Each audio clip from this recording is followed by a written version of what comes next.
Are there any constituency statements by honourable members? And I call the member for Fowler. About a future made in Australia. A great headline, a great pitch, but I want to ask today, how real is it?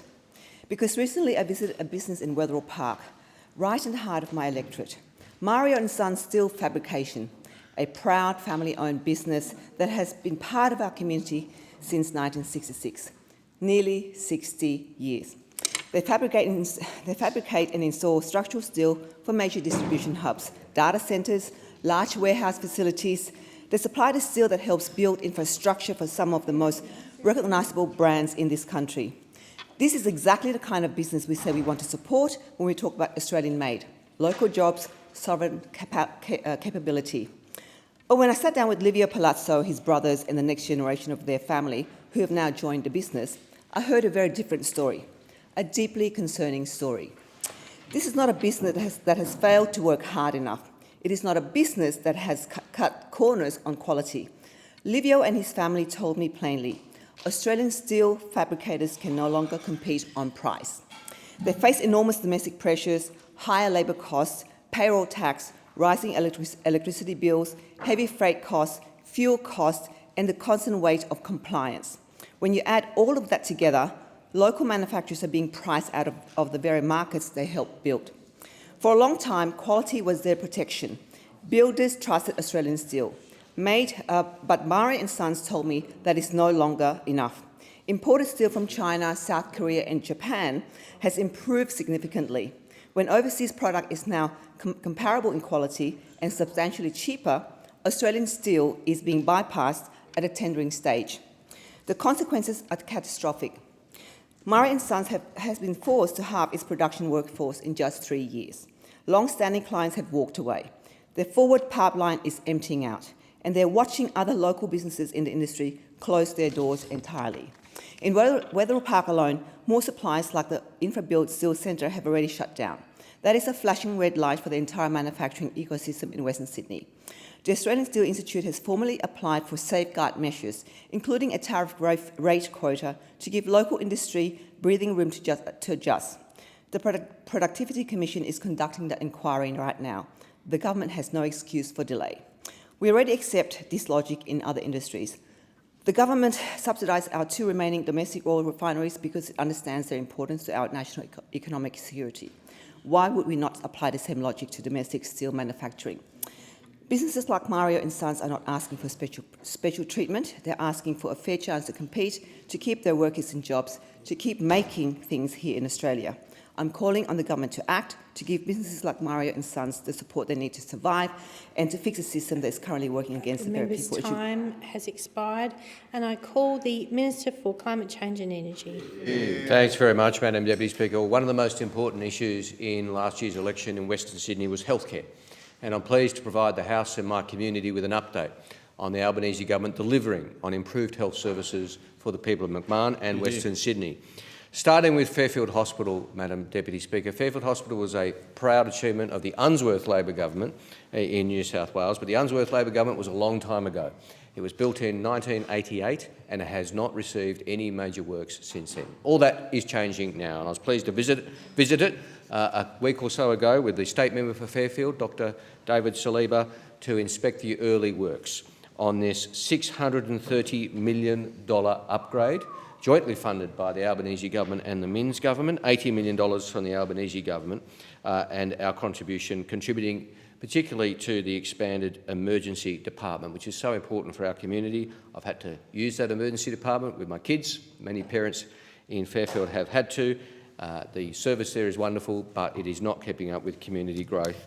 And the first element will be the expansion of the car park, which is always full, but we're also going to see a new and expanded emergency department, intensive care unit, medical imaging, new operating theatres and new inpatient wards. And of course, Fairfield Hospital is only one of the initiatives that we are pursuing. There are 4 urgent care clinics servicing my electorate in the various parts. 13,700 people have visited the Fairfield Urgent Care Clinic. 22,500 have visited Wentworthville, which services Greystanes.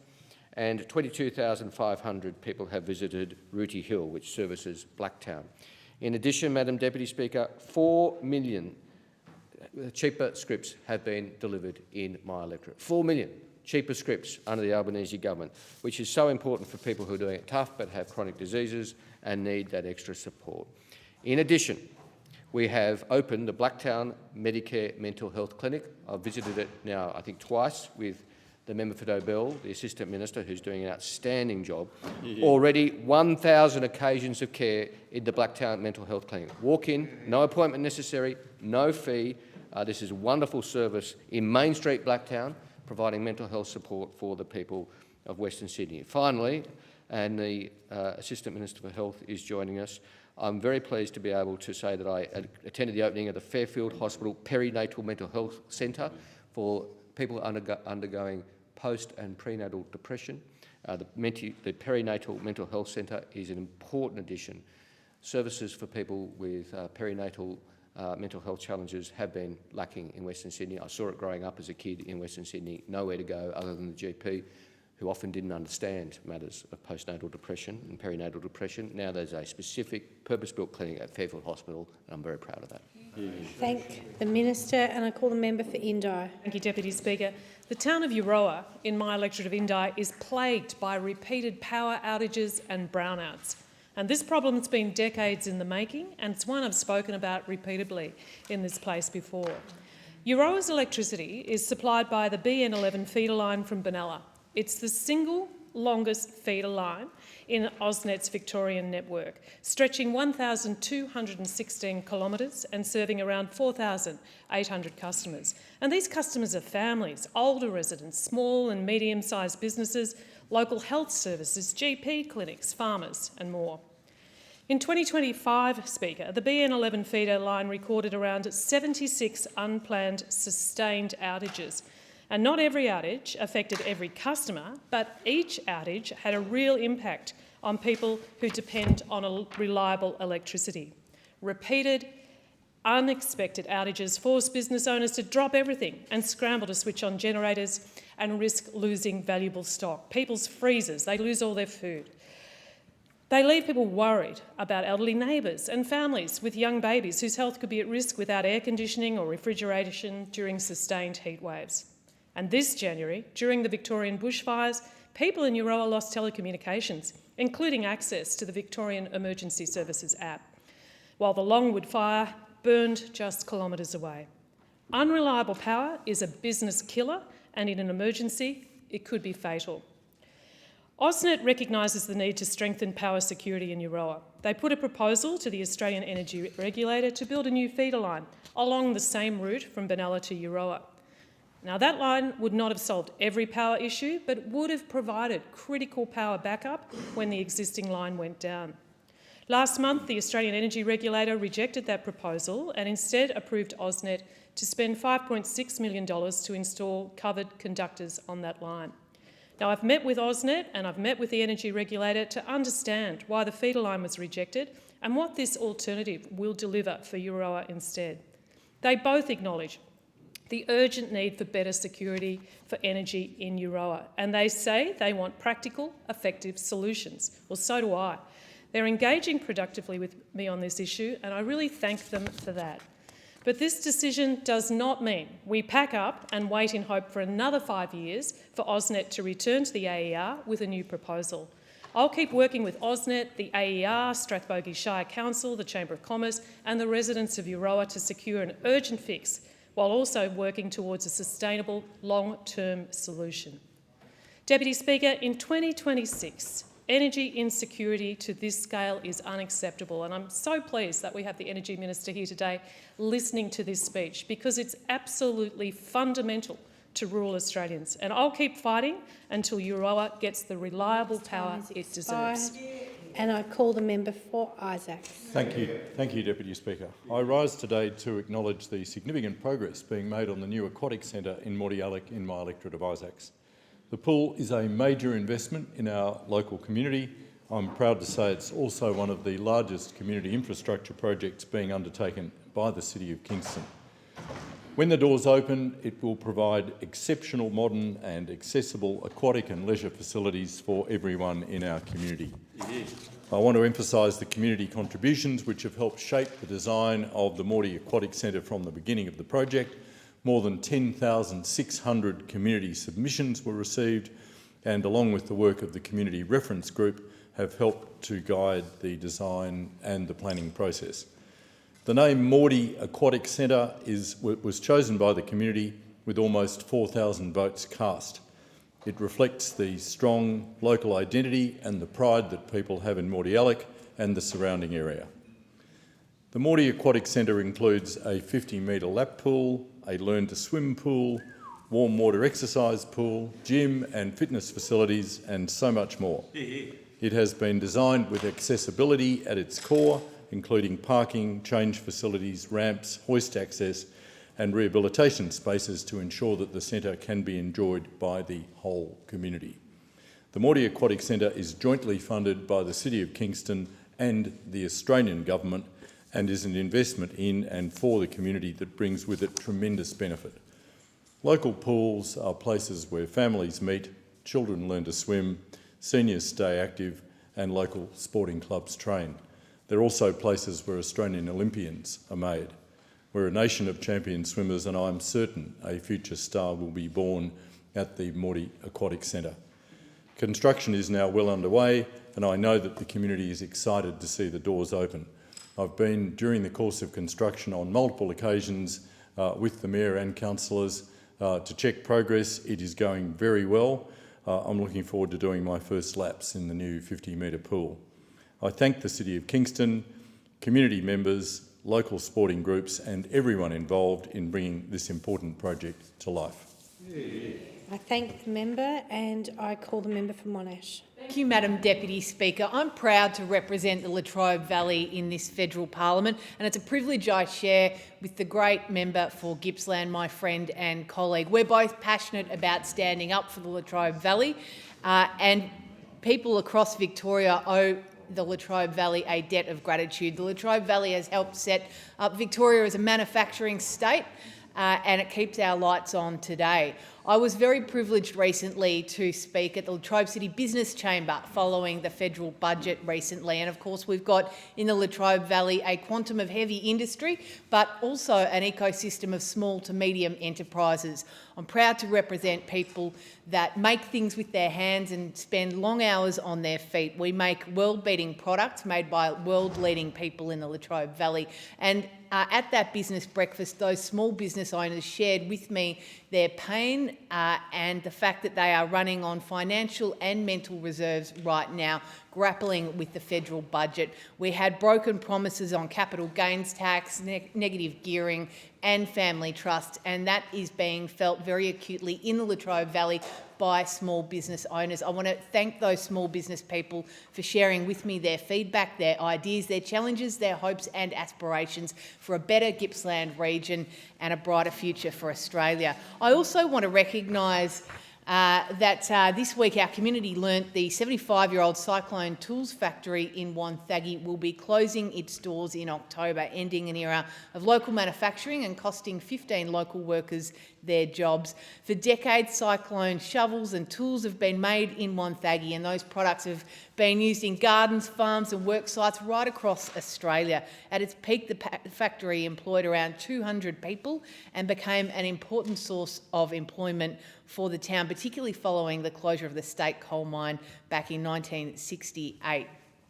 It is an example of how the cost of energy, the cost of doing business, the cost of making and manufacturing things in Victoria and Australia right now are just becoming too much for so many businesses. Victoria was built as a manufacturing state. Businesses like Cyclone Tools have proudly contributed to the history and legacy of manufacturing in Victoria. We should be making more things in Victoria and across Australia. I'm really sad to see this business close its doors, and I want to say to the people of Wonthaggi and communities right across the Bass Coast, I will stand up and fight for manufacturing businesses to be able to grow and develop in our region. It's really important. I want to stand up for blue-collar workers.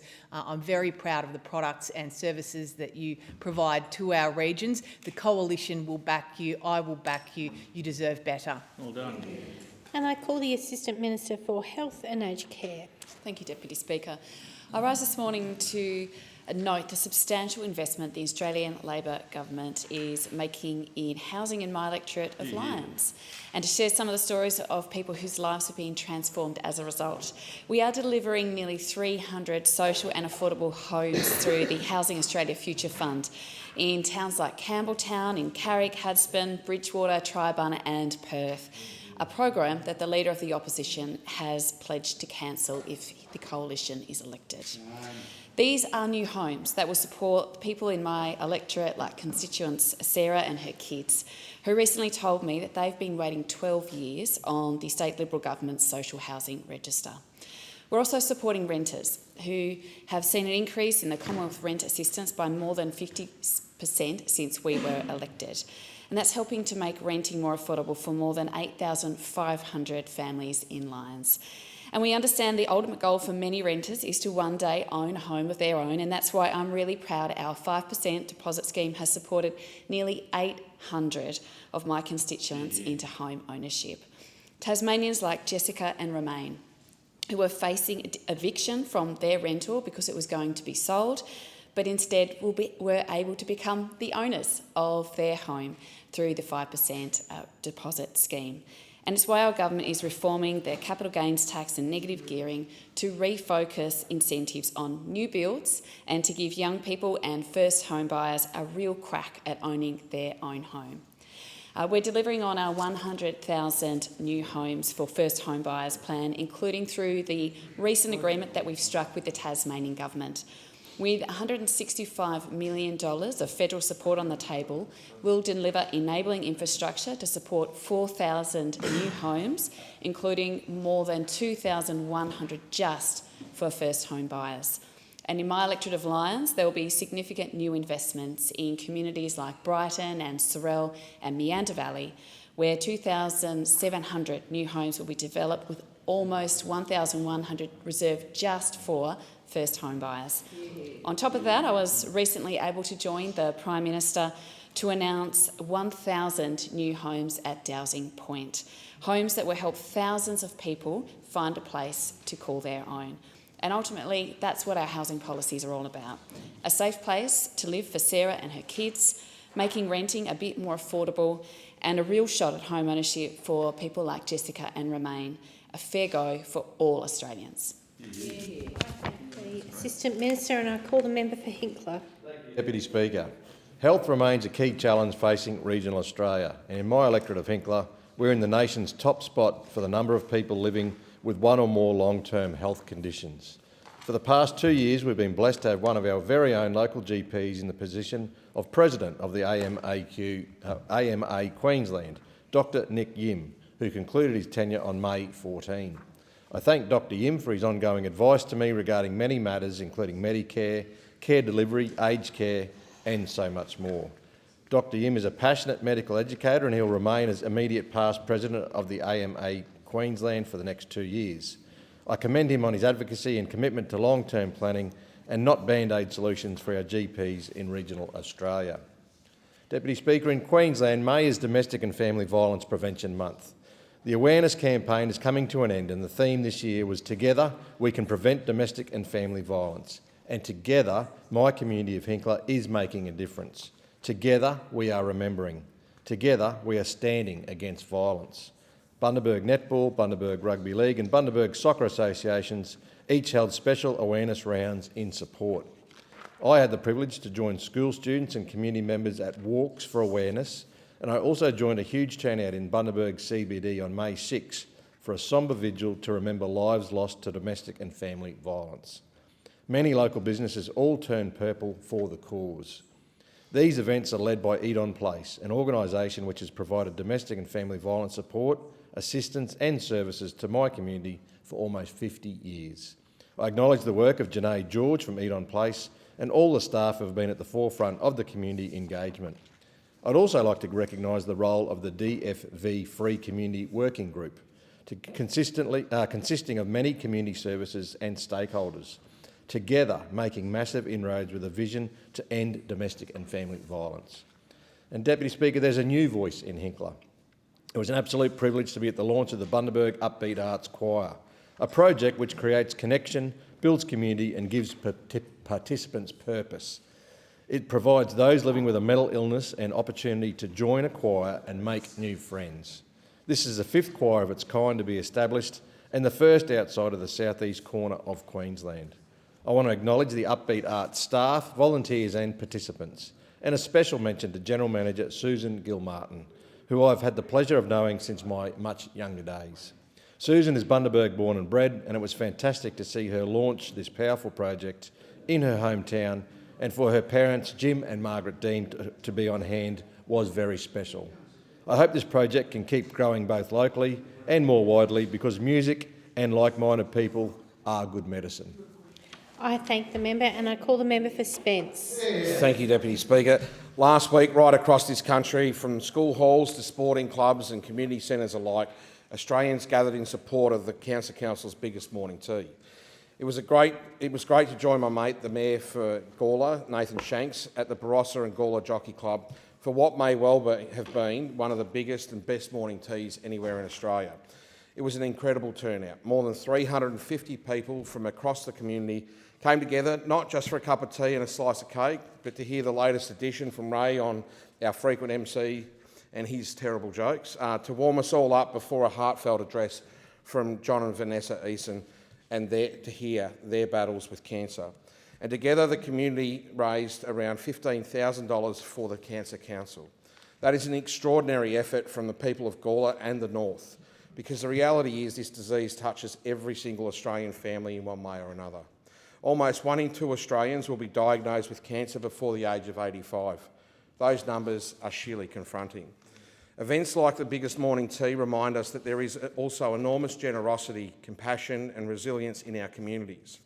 One morning tea at a time, Australians are helping fund research, support services and prevention programs that save lives.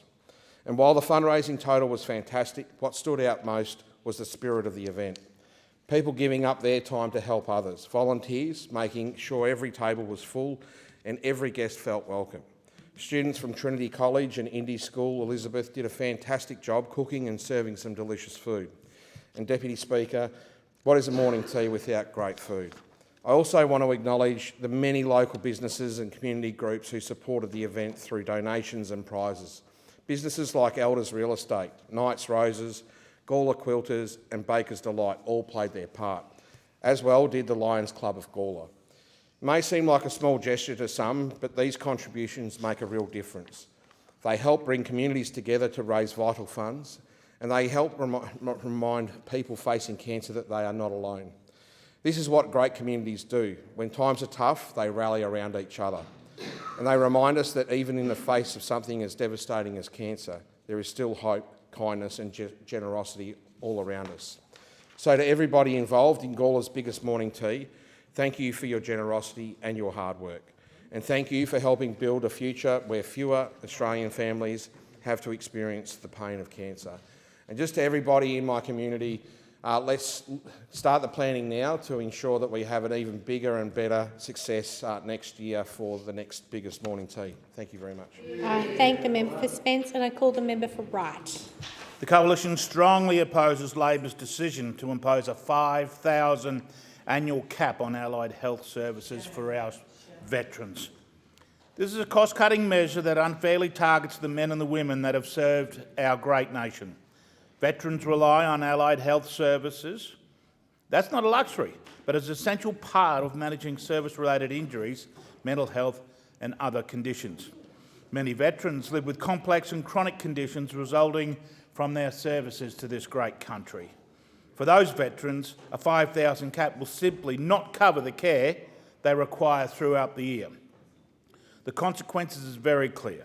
Veterans will be forced to go without treatment, their conditions may worsen, families will be left to carry the financial and the emotional burden. Australians' obligation to our veterans does not end when they take their uniform off. Veterans deserve certainty that they need the care and the support, and they need to know that it'll always be there.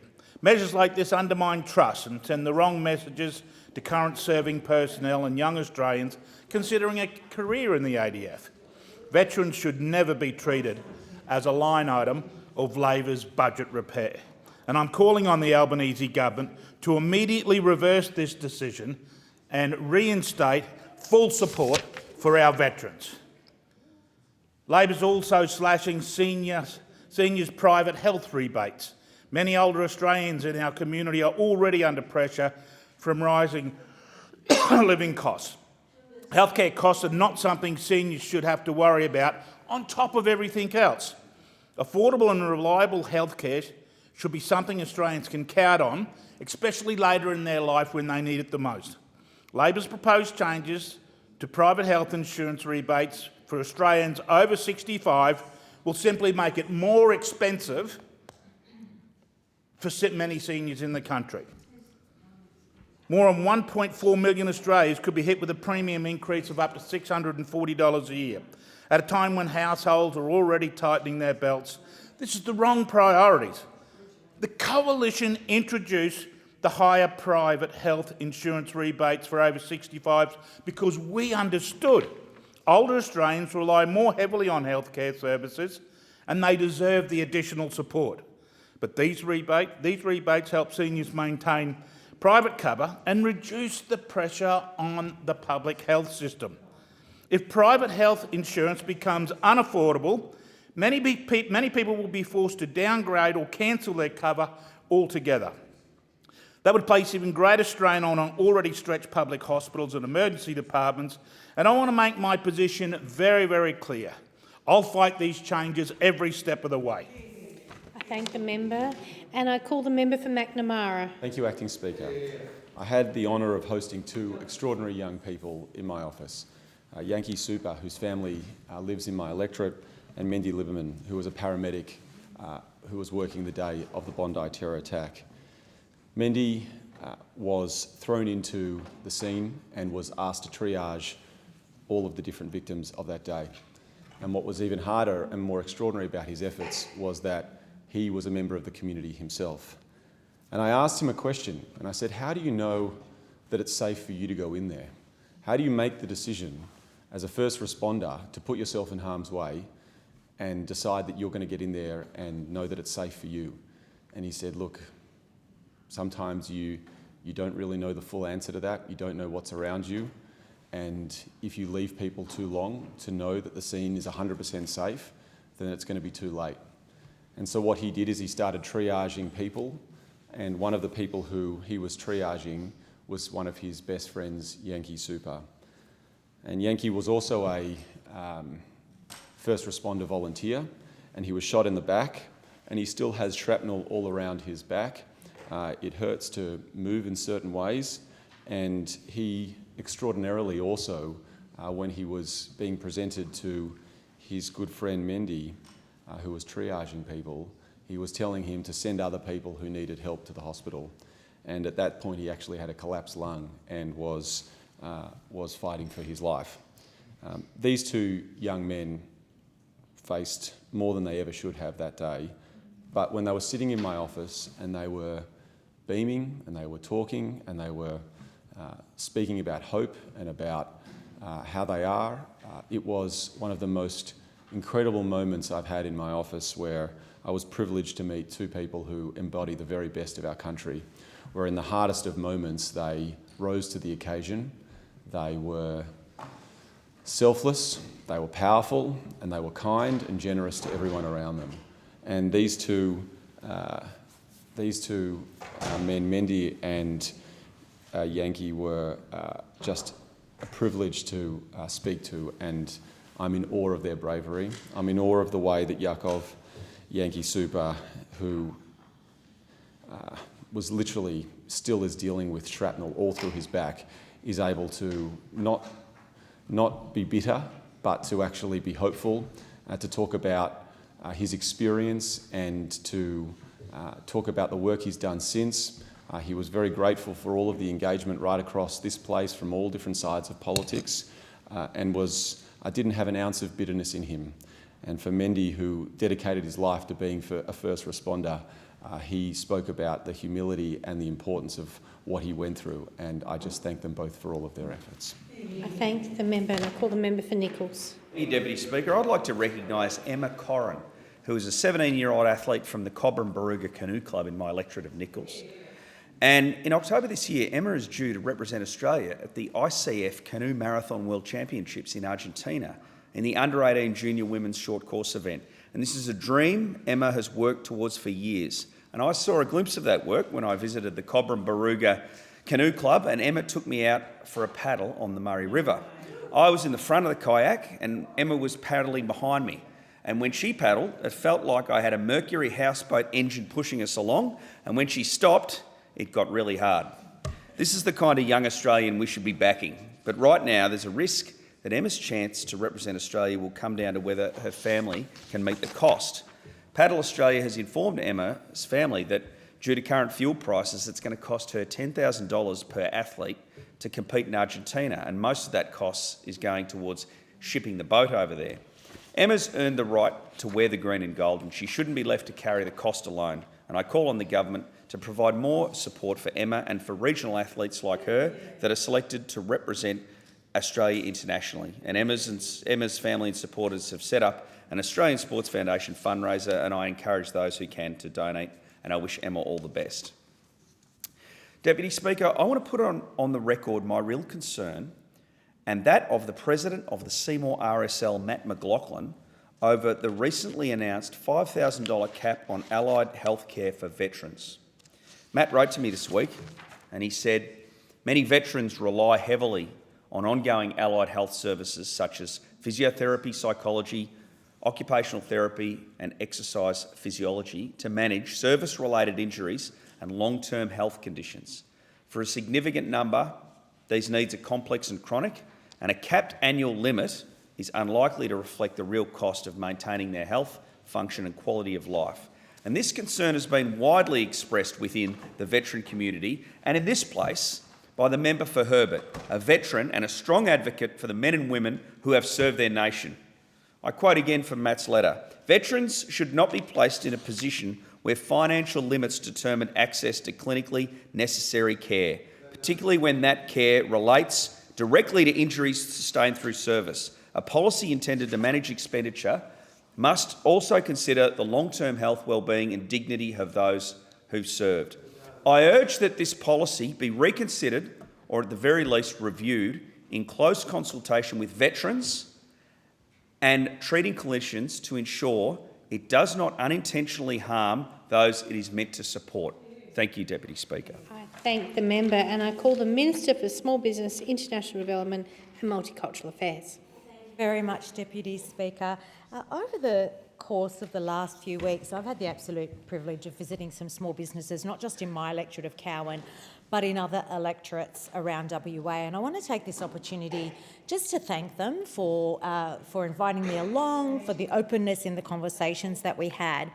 And I do want to specifically mention a few of those small businesses. I want to mention Cafe Viazza in Greenwood and Eve, who runs Cafe Viazza.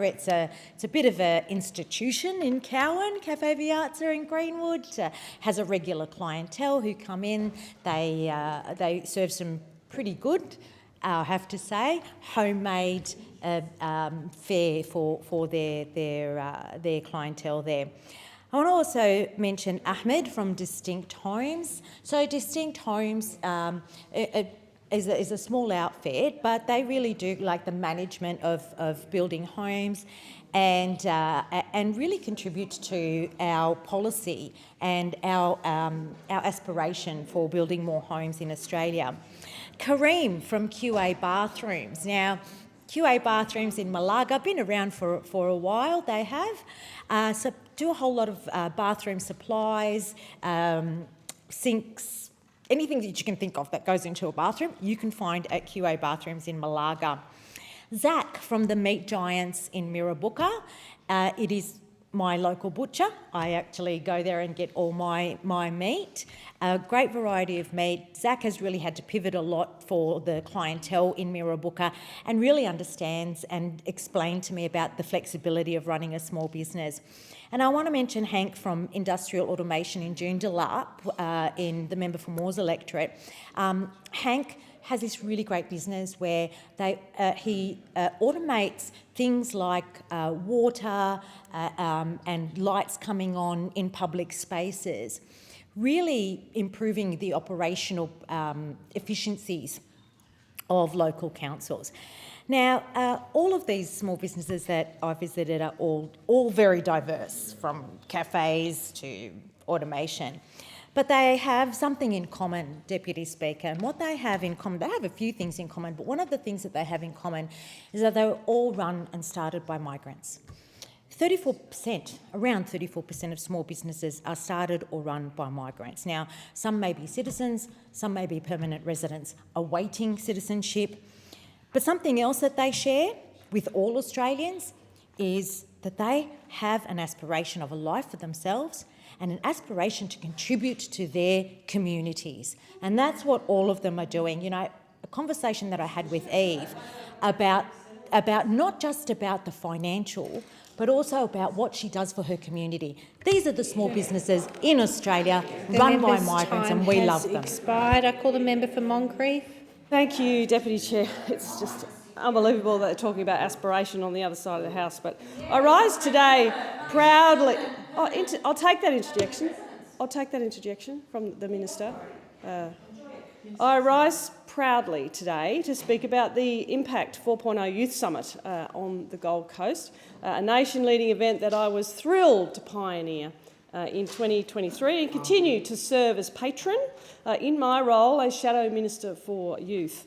And this year, more than 200 young people aged 15 to 24, Deputy Speaker, converged on the SeaWorld Resort, the conference centre, to connect, learn and speak openly about the issues that are impacting them personally. And this gives young people on the Gold Coast a voice and certainly a stage and a microphone to talk about their issues.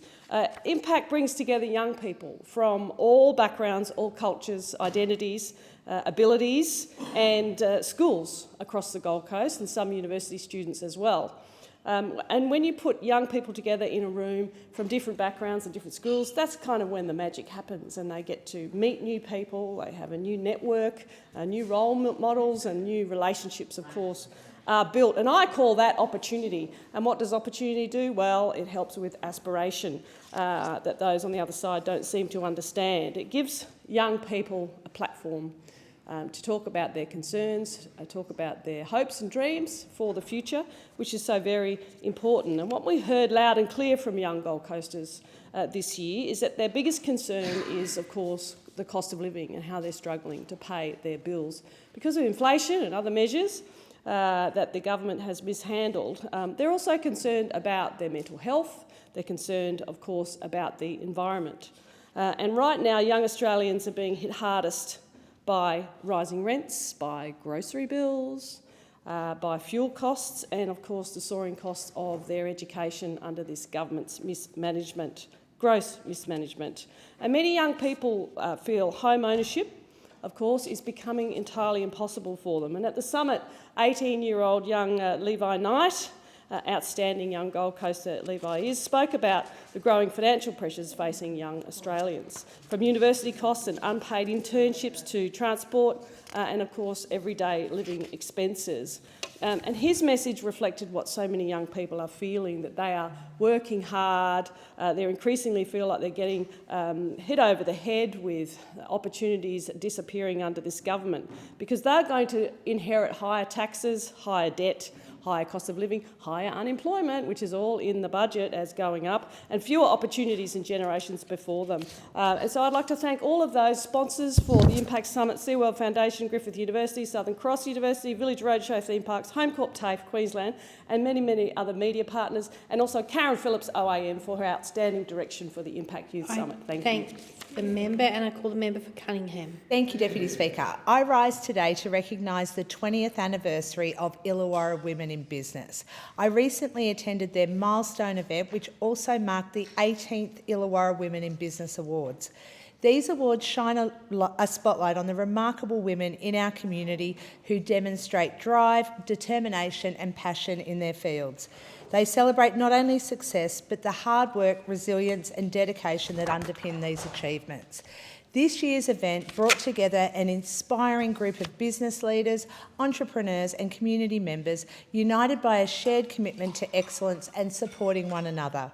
Over the past 2 decades, Illawarra Women in Business has grown into a respected platform that champions excellence and empowers future generations of women to pursue their ambitions with confidence. It creates opportunities, fosters meaningful connections and encourages leadership across the Illawarra, while also reflecting the diversity within our region's business community. I want to say a huge thank you to the amazing Glenda Papak, Suzanne Kent and Diane Chalk for their commitment over the last 20 years to recognising and empowering women across the Illawarra. You've fostered leadership, innovation and opportunity throughout our community and we are so very grateful. This year's awards recipients have demonstrated exceptional dedication and made a big impact on our community in their respected fields. Mariana Zurak of Relativity Films was recognised as Champion Networker, known for bringing people together and strengthening creative collaboration. Nadia Gillamir of NEG Photography received outstanding commitment to the community for her creativity and genuine care for those that she photographs. Tash Hedges of Wallowa Traffic Group was awarded Outstanding Employee for her reliability and commitment to safety. Brodie Meaney of Symbio Wildlife Park was recognised as Outstanding Executive Employee for her dedication to wildlife education and engagement. Always Education received the Outstanding Customer Focus Award for their commitment to empowering young people through supportive learning environments. Dr Megan Dares of Joint Vision Orthopaedic Group was named Businesswoman of the Year and Innovative Businesswoman, reflecting her leadership in musculoskeletal care and patient-centred approach.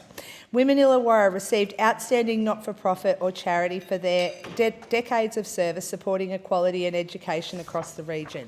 The Illawarra Performing Arts Studio was awarded Best New Business for nurturing creative talent. FLW Connect received Best Home-Based Business for professionalism and strong client relationships. And Orlane Mortimer of Wollongong Crane Trucks was named Young Businesswoman of the Year and Best Small Business, recognised for emerging leadership and dedication within her team. Finally, Active Property Conveyancing received Best Business for professionalism. Expired, and I call the member for Flynn. Deputy Speaker, after 4 years of higher taxes, more debt, fewer homes, weaker borders and falling living standards under Labor, the Coalition is putting forward 7 policies to restore Australia's standard of living and protect our way of life. Under Labor, inflation has pushed up prices, wages and tax bills. Australians are not better off, but they are being taxed as if they were better off. From 28-29, a coalition government will index the bottom 2 tax income thresholds to inflation. This will fully protect around 85% of income earners, with the relief of around $250 in 1 year, growing to more than $1,000 a year in Year 4. From 2031 to 32, the coalition will index the top 2 thresholds as well, fully protecting all income earners from inflation. We will restore common sense to housing and immigration by ensuring Australians only bring in as many people as we can house. Under a coalition policy pledge, net overseas immigration will be capped each year at the number of new homes completed in Australia. Put Australians first by reserving welfare payments and future eligibility for NDIS for Australian citizens. From 1 July 2028, access to 17 welfare payments and benefits will be limited to Australian citizens only. Future eligibility for NDIS will also be limited to Australian citizens. We will establish a future generations fund to ensure resource windfalls are used responsibly. Where resource windfalls are higher than forecast, a coalition government will bank 80 cents in every dollar into the Future Generations Fund.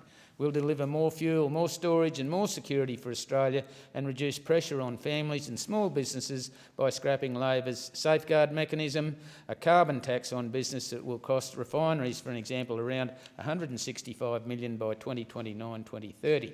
We'll back small businesses to invest with a permanent $50,000 instant asset write-off.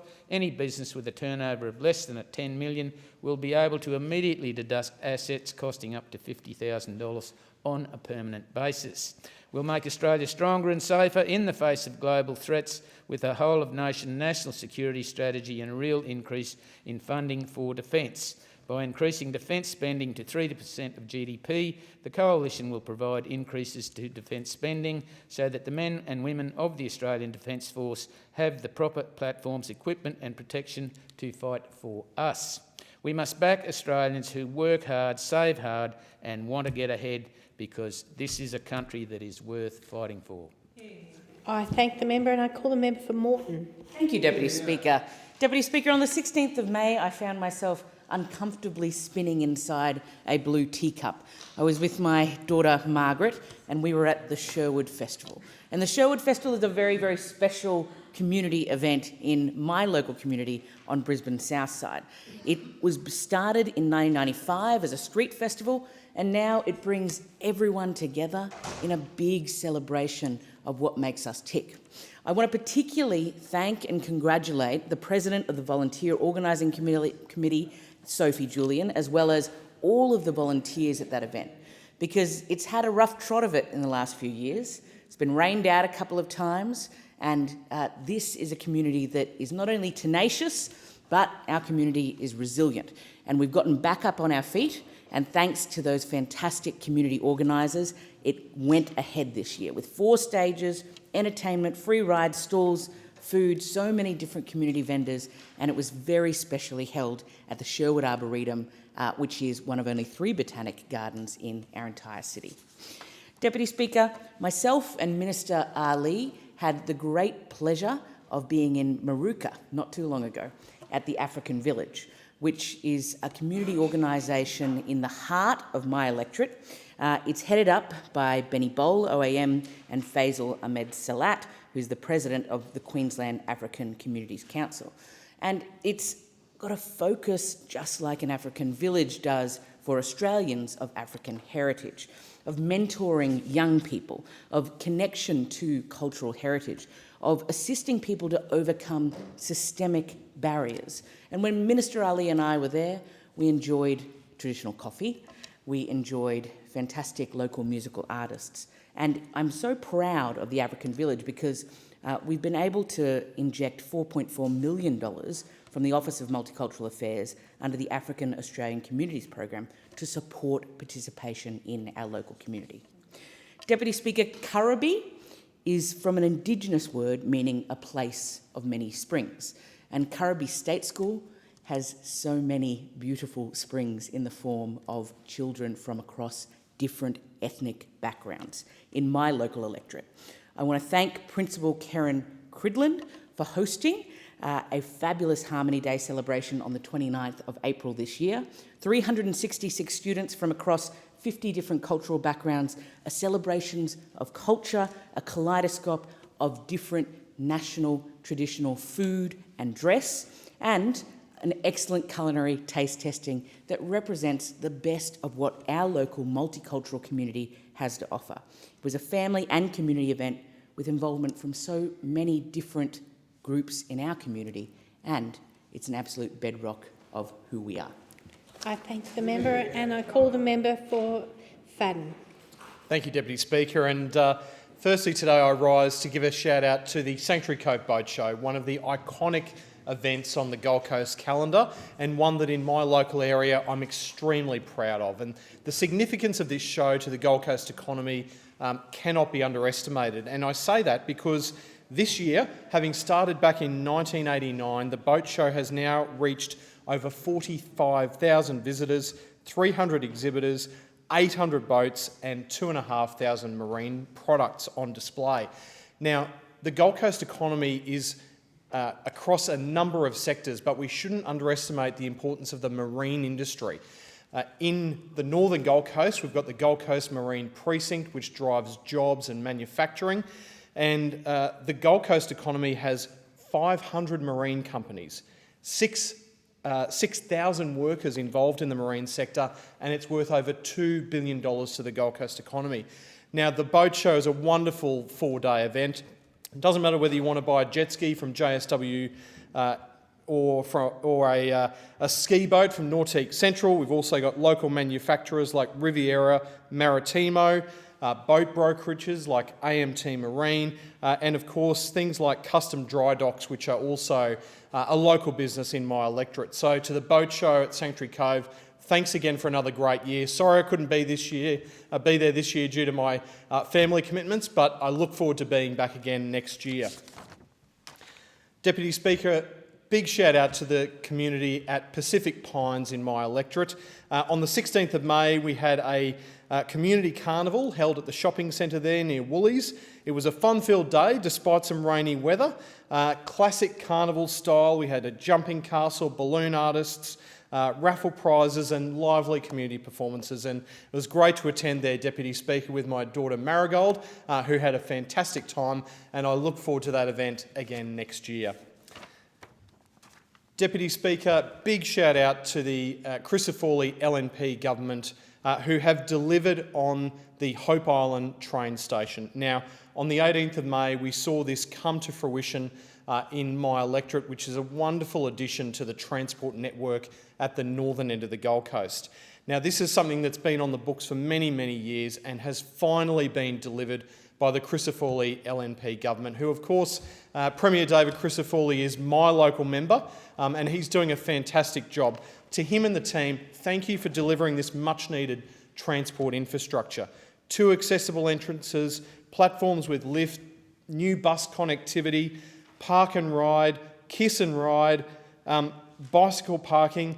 This is a fantastic piece of infrastructure. Of course, they got the name right. It's Hope Island Station. Thank you, Deputy Speaker. I thank the member and I call the member for Reid. Thank you, Deputy Speaker. This is a boarding announcement for Jetstar and Qantas Group.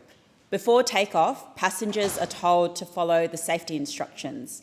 But when it comes to workers, Jetstar seems to have found a different set of safety card instructions.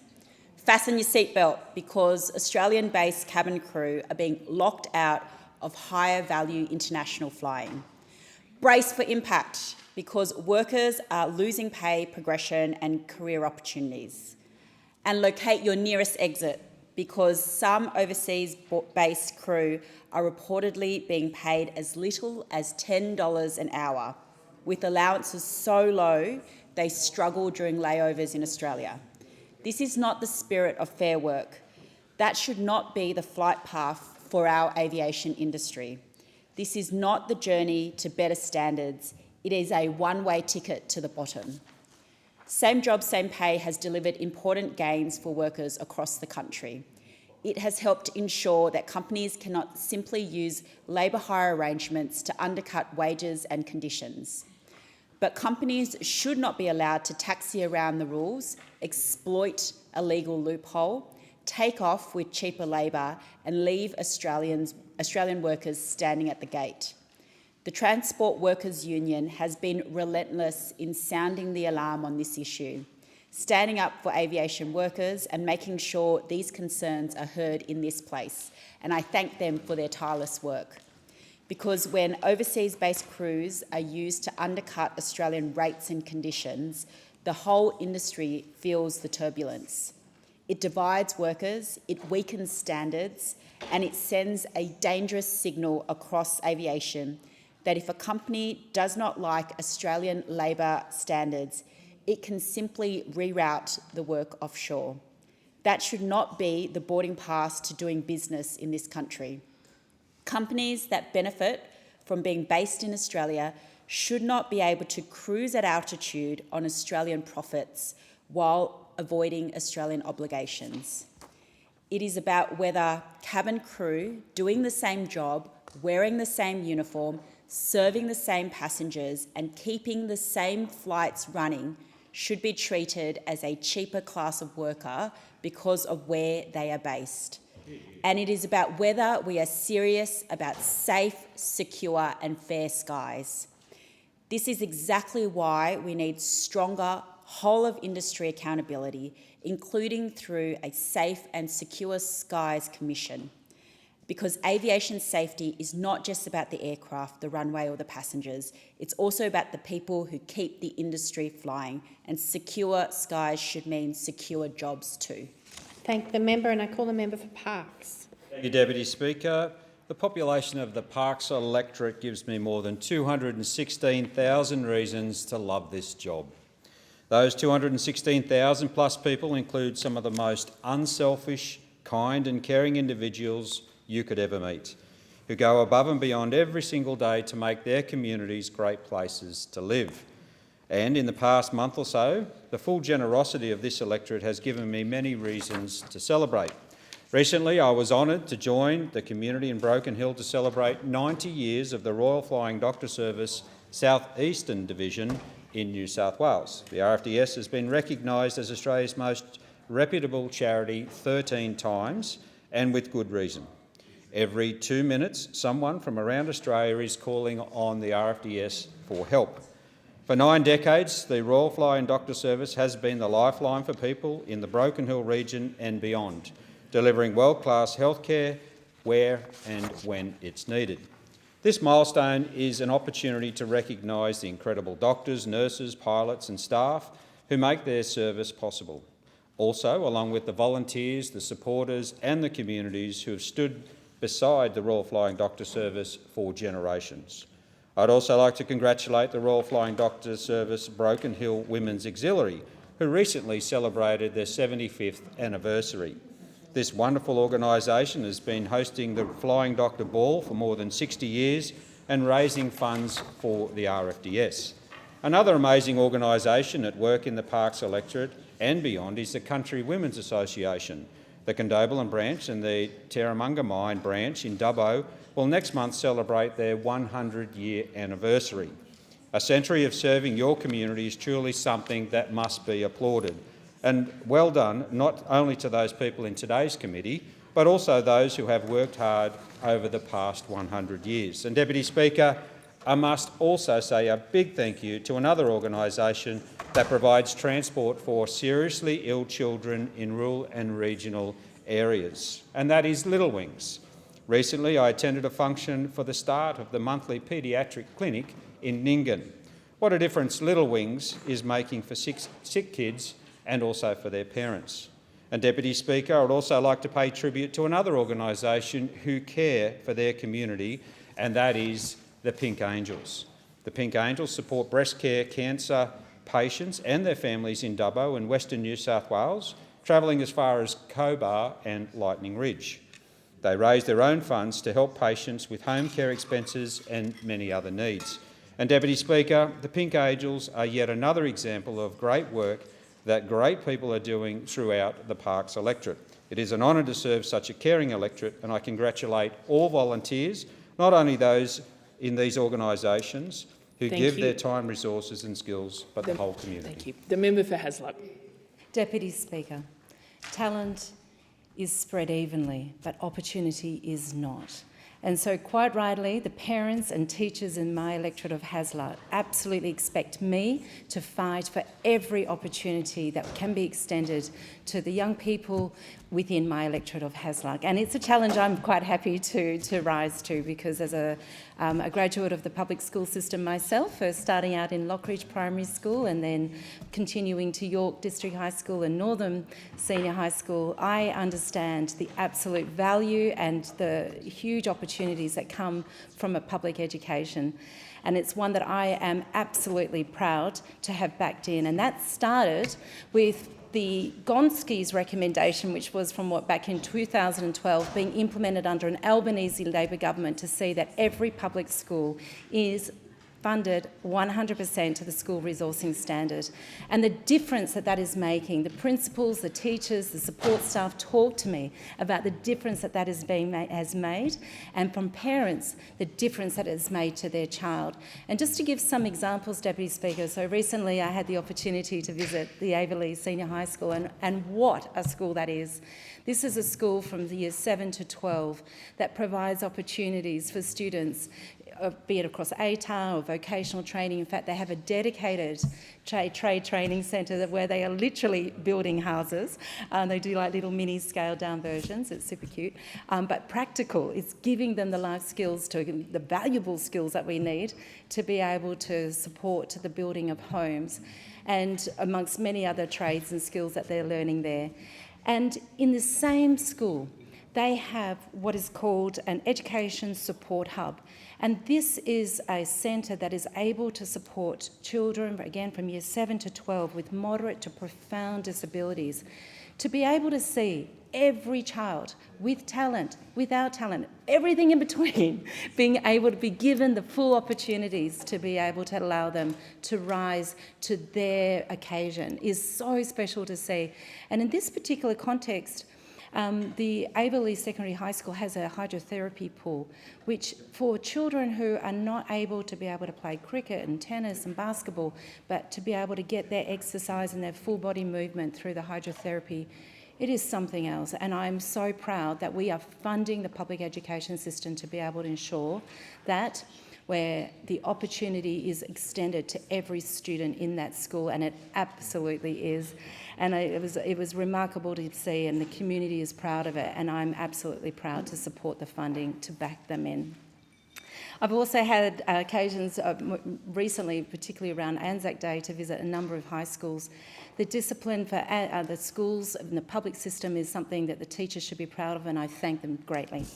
In accordance with Standing Order 193, the time for members' constituency statements has concluded, and I'll call the clerk. Government Business, Order of the Day number 1, Appropriation Bill number 1, 2026-2027, resumption of debate on the second reading and on the amendment moved by the member for Ryan. Before the debate is resumed on this bill, I remind the Federation Chamber that it has been agreed that a general debate be allowed covering this bill, the Appropriation Bill number 2, 2026-27, and the Appropriation Parliamentary Departments Bill number 1, 26-27. The original question was that the bill be now read a second time. To this, the Honourable Member for Ryan has moved as an amendment that all words after that be omitted with a view to substituting other words.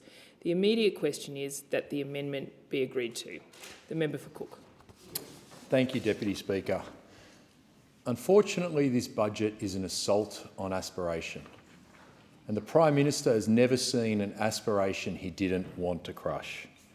But I wonder whether the Prime Minister and the Treasurer actually want to hear from the Australians affected by the budget. Not the spin, not the slogans, not the carefully chosen lines from a Treasurer's presser. The real stories, people who are paying the price, people who did everything right, played by the rules, worked incredibly hard to get ahead, but are having the rug pulled out from under them. Many of them are younger Australians who will be taxed far more than my generation and far more than generations that came before them. Because behind every one of these Labor tax changes is an Australian who worked, who saved, who sacrificed and who invested. Behind every so-called reform is someone who's made decisions in good faith, built a plan for themselves, often their families. They tried to get ahead and is now being told by the government, we're going to tax you to wealth. Labor wants to talk about fairness. Well, why don't we talk about fairness? Is it fair to tell a young nurse or teacher that the investments they built for their first home deposit and the taxes are now being doubled on it? Is it fair to tell a retiree who spent decades saving and renovating their plan to stay off pensions that it's now under threat? Is it fair to tell Australians that before the election there would be no new taxes, then after the election hit them with taxes on housings, taxes on savings, small business and income taxes through bracket creep? This government doesn't want to hear these stories because these stories expose the truth. Labor's budget is not about hitting a political stereotype. It's about hurting real people in real households around real kitchen tables. Their stories say more about this budget than any speech from the Treasurer ever could. I recently heard from Lynn in my electorate, and I want to read her words on the record. She wrote, and I quote, "I'm wondering if you have any idea how we can object to the Labor Party's new budget regarding property investment. It's totally unfair to bring these changes in against their election promises and punish us for our hard work to buy and retain these investments. It hasn't been a walk in the park with savings, renovating, managing tenants, causing thousands of dollars of damage, which we could not have endured this if it wasn't for negative gearing. Now we've retired, and our plan to sell something while help retaining an investment property would help us from requiring the pension and provide much-needed home for renters. Our portfolio is not a multi-million-dollar empire, and it wasn't achieved without blood, sweat and tears. The banks still own a major portion of it too. We worked incredibly hard for this and believe Labor is going to ruin us. This is the human impact of Labor's housing tax. This is not about some caricature of wealthy property barons. This is about people like Lynn, who worked hard, saved, renovated, took risks, dealt with the damage, dealt with the debt, and tried to build a retirement that would keep them off the government pension. Labor is punishing aspiration. It's punishing people who provide home for renters, and worst of all, it's doing so after promising to exactly not do this thing just 12 months ago. Well, if it was such a good idea, why would you purposefully mislead the public about it just 12 months ago? You don't fix a housing crisis by attacking people who provide rental homes. You don't fix a housing crisis when your very own budget papers say that this policy will lead to 35,000 fewer homes. Now, Andrew, a young Australian in his late 20s, was trying to build a future for his family, wrote this to me. "My name's Andrew, and I'm writing to you as help as an Australian citizen, taxpayer and public servant. Life has been hard for someone in his late 20s to try and build a future for my family, as with many other Australians. Inflation has made it difficult to keep up with saving for a house. My wife and I have been saving, investing, working hard to try and build a home and call her our own." Do you have a message for Andrew? He's going to really love our changes because he'll have a better chance. Andrew, what you have heard today from Labor, and I'll finish reading your letter in a minute, but what they just said is they're not listening. They just said, you're going to love these changes. That is how tone-deaf this Labor government is. But Andrew, do not worry, because I'm going to fight for our community. I'm going to fight for people in their young 20s. And when they say you're going to love it, I'm not going to be interrupted, and I will finish reading your letter right now. Andrew, what you said is the hard part is this Labor government is doing it without asking citizens who have decided to change the capital gains discount, which means the investments we've worked so hard to build and risked so much money on will now only give us half the profit we would have, and is now dragging us further away from having to call a home our own. Please, please, please help with rectifying this, and at the very least, force a vote as to whether the capital gains discount should be changed, because it's not fair for hard-working people trying to get ahead. My wife is a nurse and I'm a teacher. We should be able to have a roof over our heads and not worry about money. That is what Labor's tax changes are doing. Andrew is a teacher and his wife is a nurse. He's written to me out of desperation, said, please, please, please, 3 times. And the message I heard from a Labor member in here today is, Andrew, you're going to love these changes. That is how much this government listens to you. They don't listen to what I say, even when I come to Parliament and read out your letters, instead of reflecting or asking a question. The member for Macquarie. I don't know the order, but I feel like I've been misrepresented by the member's comments. It's not a point of order and not the time. The member did take the interjection, and that was not what she had said that you said. So I just what she said is Andrew would love the changes. That's exactly what she said. Because it will help him get a home. I just remind members to come to order and just, yeah, okay. If you want to interject, I'll take the interjection, but Andrew will not love these changes. This is what Labor's capital gains tax changes look like, and this is what it looks like when you call them out in Parliament. Defensiveness, no listening, and telling people like Andrew that they'll love them. Well, I've had enough of it, and you can tell I'm hot under the collar, and I am, because I think this could destroy Australians. They're getting double the CGT tax that I have ever paid. Not only are you getting double the CGT tax that I ever paid, you'll be paying more in income tax than I've ever paid because of Labor's bracket creep tax. Every single year your income tax will go up, and as Lynn read out here today, you will lose the negative gearing benefits that all boomers that I have had. You will never have those same opportunities. Now, instead of actually showing some self-reflection and wondering why people like Andrew and Lynn are writing into me, asking me to come to Parliament and fight for them, which I will do, I will not be deterred for fighting for you. Instead of listening, being curious and asking questions, we hear interjections interrupting my speech that you will love them. Well, look, I've had enough of that. This isn't just a debate for economists, accountants and politicians. This is about Andrew and his wife, a teacher and a nurse, two people serving their community, working hard, saving and investing, taking risks, trying to do the most basic thing Australian are manageable, buy a home and build a future. But their deposit is now being taxed double than what my deposit was when I invested in shares and ETFs just like them. What message are they getting from this government? Well, what they're hearing is if you work hard, save carefully, invest responsibly, Labor will come after you.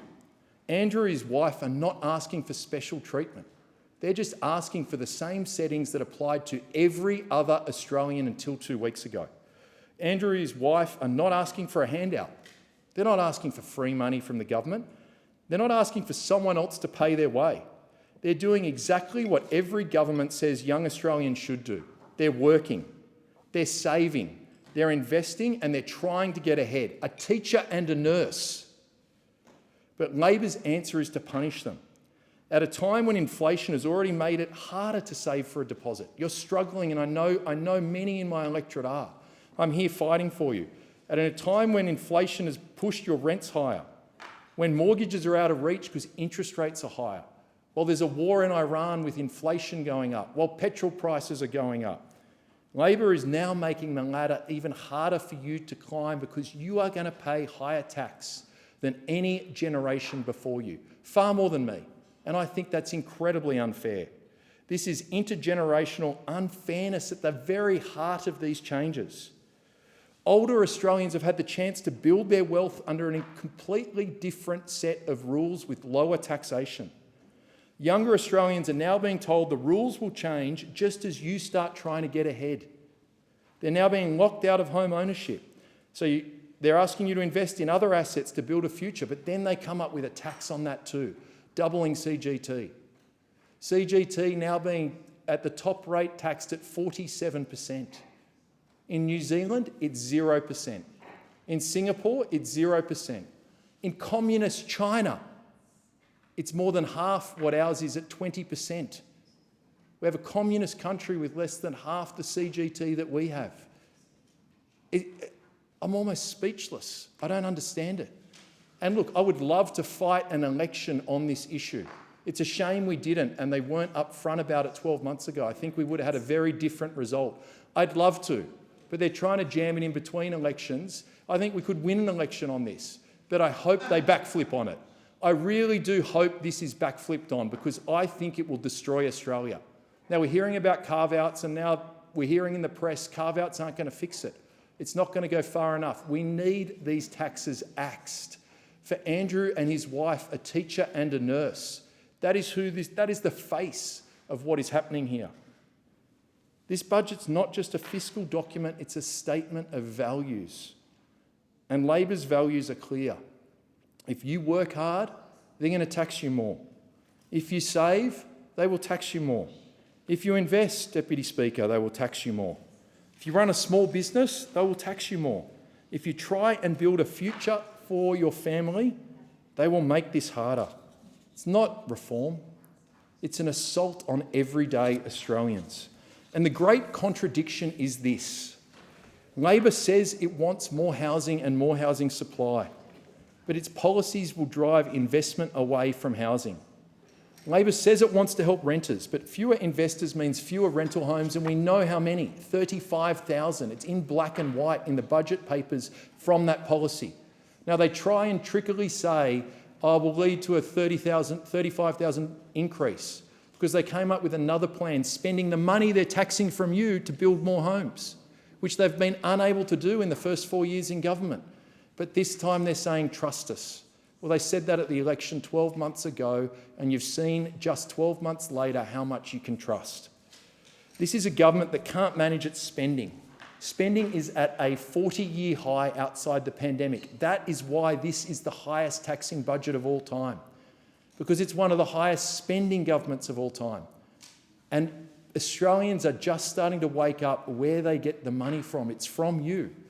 But because those tax settings hadn't changed aggressively, this increased government spending is catching up with them, and this is the only way they can pay for it. Increasing the taxes on people like Andrew, his wife who's a nurse, Lynn, it's everyday Australians. So this Treasurer can dress this up however he likes, but Australians can see what's happening. This is a government addicted to spending and looking for new ways to fund it, pushing tax hikes onto millions of Australians. Under Labor, families have been hit across the board. Gas is up, electricity's up, food's up, health costs are up, education's up, childcare's up, insurance is up, rents keep going up. And then after all of that, Australians are being asked to pay even more tax, and no one more so than the next generation. That's why people are angry. That's why our social media feeds are littered with memes. They're not angry because they've refused to contribute. Australians are happy to contribute. They just want a fair go. They pay income tax, they pay GST, they pay rents, they pay strata fees, levies, charges, small business pay company tax, payroll tax, workers' comp, insurance, compliance costs. Investors already pay CGT tax, retirees pay tax. Families pay tax every day in one form or another. What they object to is a government that wastes money, drives up inflation, breaks promises, and then lectures Australians about fairness and tells you you should love it. That's what I heard here today. You should love it. There's nothing fair about telling a young nurse and teacher that they should love a path that they don't. There's nothing fair about telling a retiree who built a modest property portfolio through sacrifice that their plan is now under threat. And there's nothing fair about treating aspiration and hard work as a loophole. Hard work's not a loophole. Saving's not a loophole. Australia should be a place where aspiration is rewarded, where a teacher and nurse can believe that if they work hard and save carefully, home ownership is still possible, where retirees who plan for their future are not punished for staying off the pension, where small businesses can invest with certainty, and where young Australians are encouraged to build wealth, not told that Canberra will take more money away from you for the wealth and homes and assets you're trying to buy. The member for Macquarie. Thank you, Deputy Speaker. There's been a lot of focus on tax reforms in this budget. Our three objectives are to make it easier to own a first home, to cut income taxes, and to better align the treatment of income and assets, the tax treatment of income and assets. And I want to touch on some of the things that haven't really been talked about in some of the misinformation and disinformation willingly peddled, including by those opposite. From the 2026-27 year, so the next financial year, a new instant tax deduction of up to $1,000 every year, which will simplify work-related expense deductions, kicks in.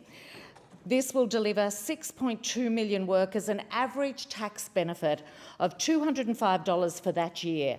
The following year, we're introducing a $250 Working Australians tax offset, the WATO, providing another ongoing tax cut annually for more than 13 million Australian workers. Now, these are on top of the 3 tax cuts that the government's already legislated.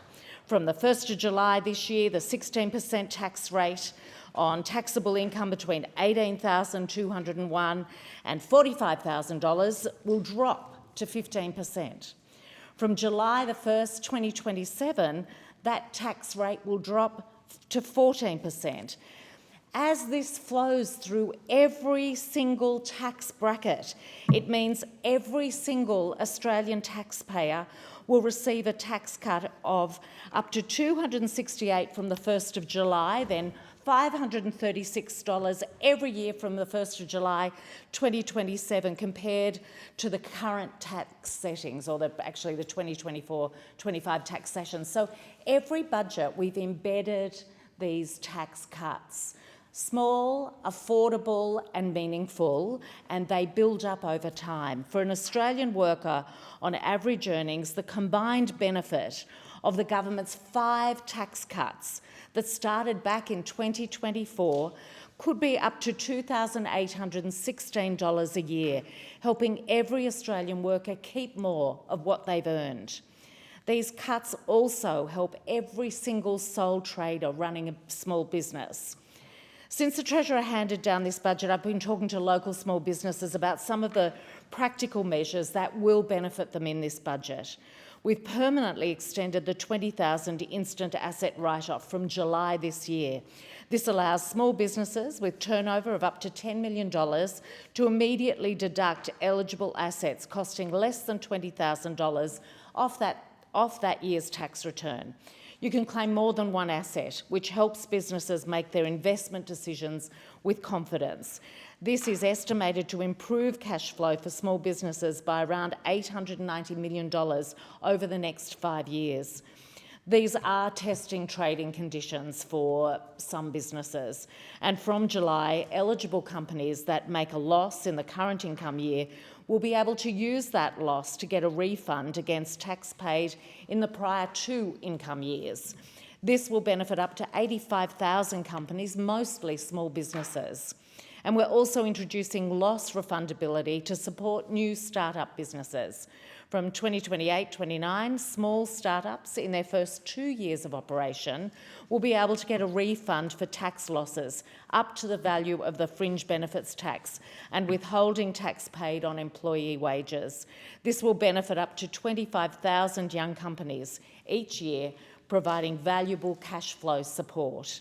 I think there's been less focus so far on these measures, but speaking with local businesses and learning about their situations, there are benefits that they'll receive.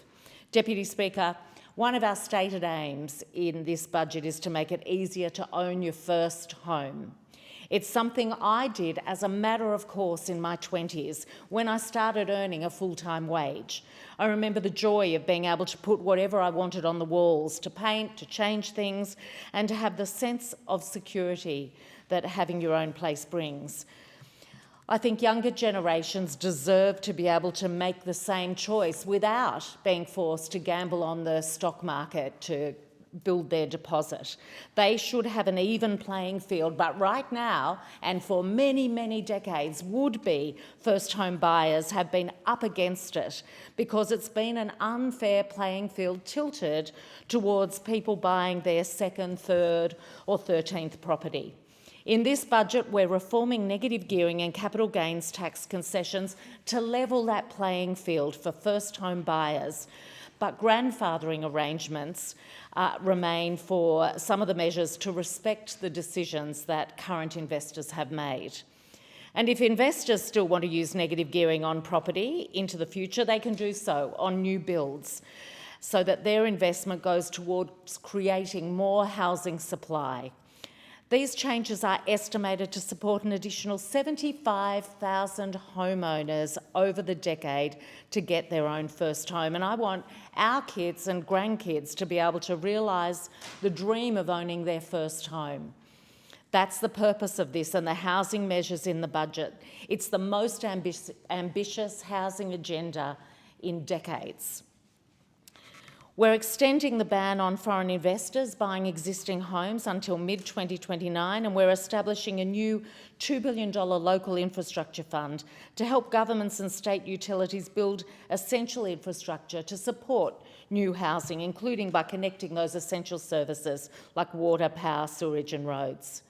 Now, in Macquarie, where we face a dual challenge of bushfires and floods, we aren't likely to see as much activity as some other areas when it comes to new housing from the Housing Australia Future Fund. But at East Penrith, not far over the electorate boundary, there are right now 135 new homes under construction. And one housing measure that is already helping plenty of Macquarie first home buyers is the 5% home deposit scheme. More than 1,200 people in Macquarie, in fact, have bought their own home using the scheme. Our budgets, this one and earlier ones, recognise that you can't build new homes without a skilled workforce. More than 545 construction trades apprentices in Macquarie have benefited from the $5,000 incentive payments. What's really exciting is the establishment of a new TAFE Centre of Excellence for Construction at the Kingswood TAFE campus. Thousands of construction workers and their employers will benefit from new skills to help boost housing supply thanks to this $11 million joint investment by the Albanese and Minns Labor governments. The centre will work with industry and universities to develop a first-of-its-kind higher apprenticeship in construction, creating a new pathway that combines hands-on training with higher-level qualifications.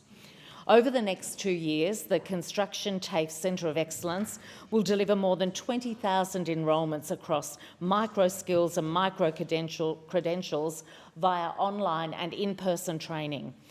The centre responds to industry demand for short, practical training that helps small and medium-sized construction businesses like those throughout my electorate so they can upskill their workforce and deliver quality housing right across the country. The Kingswood TAFE marks the establishment of the 20th and final nationally networked TAFE Centre of Excellence under the National Skills Agreement, a landmark 5-year agreement between the Commonwealth and the States and Territories focused on building the skilled workforce to set Australia up for now and the future. This is Labor restoring TAFE as we promised we would and creating the workers who will continue to build new homes for Aussies to buy or rent. Deputy Speaker, the budget continues the important work we've done to secure Australia's fuel supply, which has come under such pressure as a result of the war in the Middle East. We're expanding the minimum stockholding obligation with an additional 10 days' supply for diesel, jet fuel and petrol. We're establishing the $3.2 billion government-controlled Australian Fuel Security Reserve, which will hold around 1 billion litres of diesel and jet fuel to provide an additional buffer for any future crisis. Together, through these efforts, Australia will increase its diesel and jet fuel reserves to 50 days. We've strengthened the fuel security services payment to protect the future of our 2 remaining refineries and committed $10 million for feasibility studies into expanding our domestic refining capacity.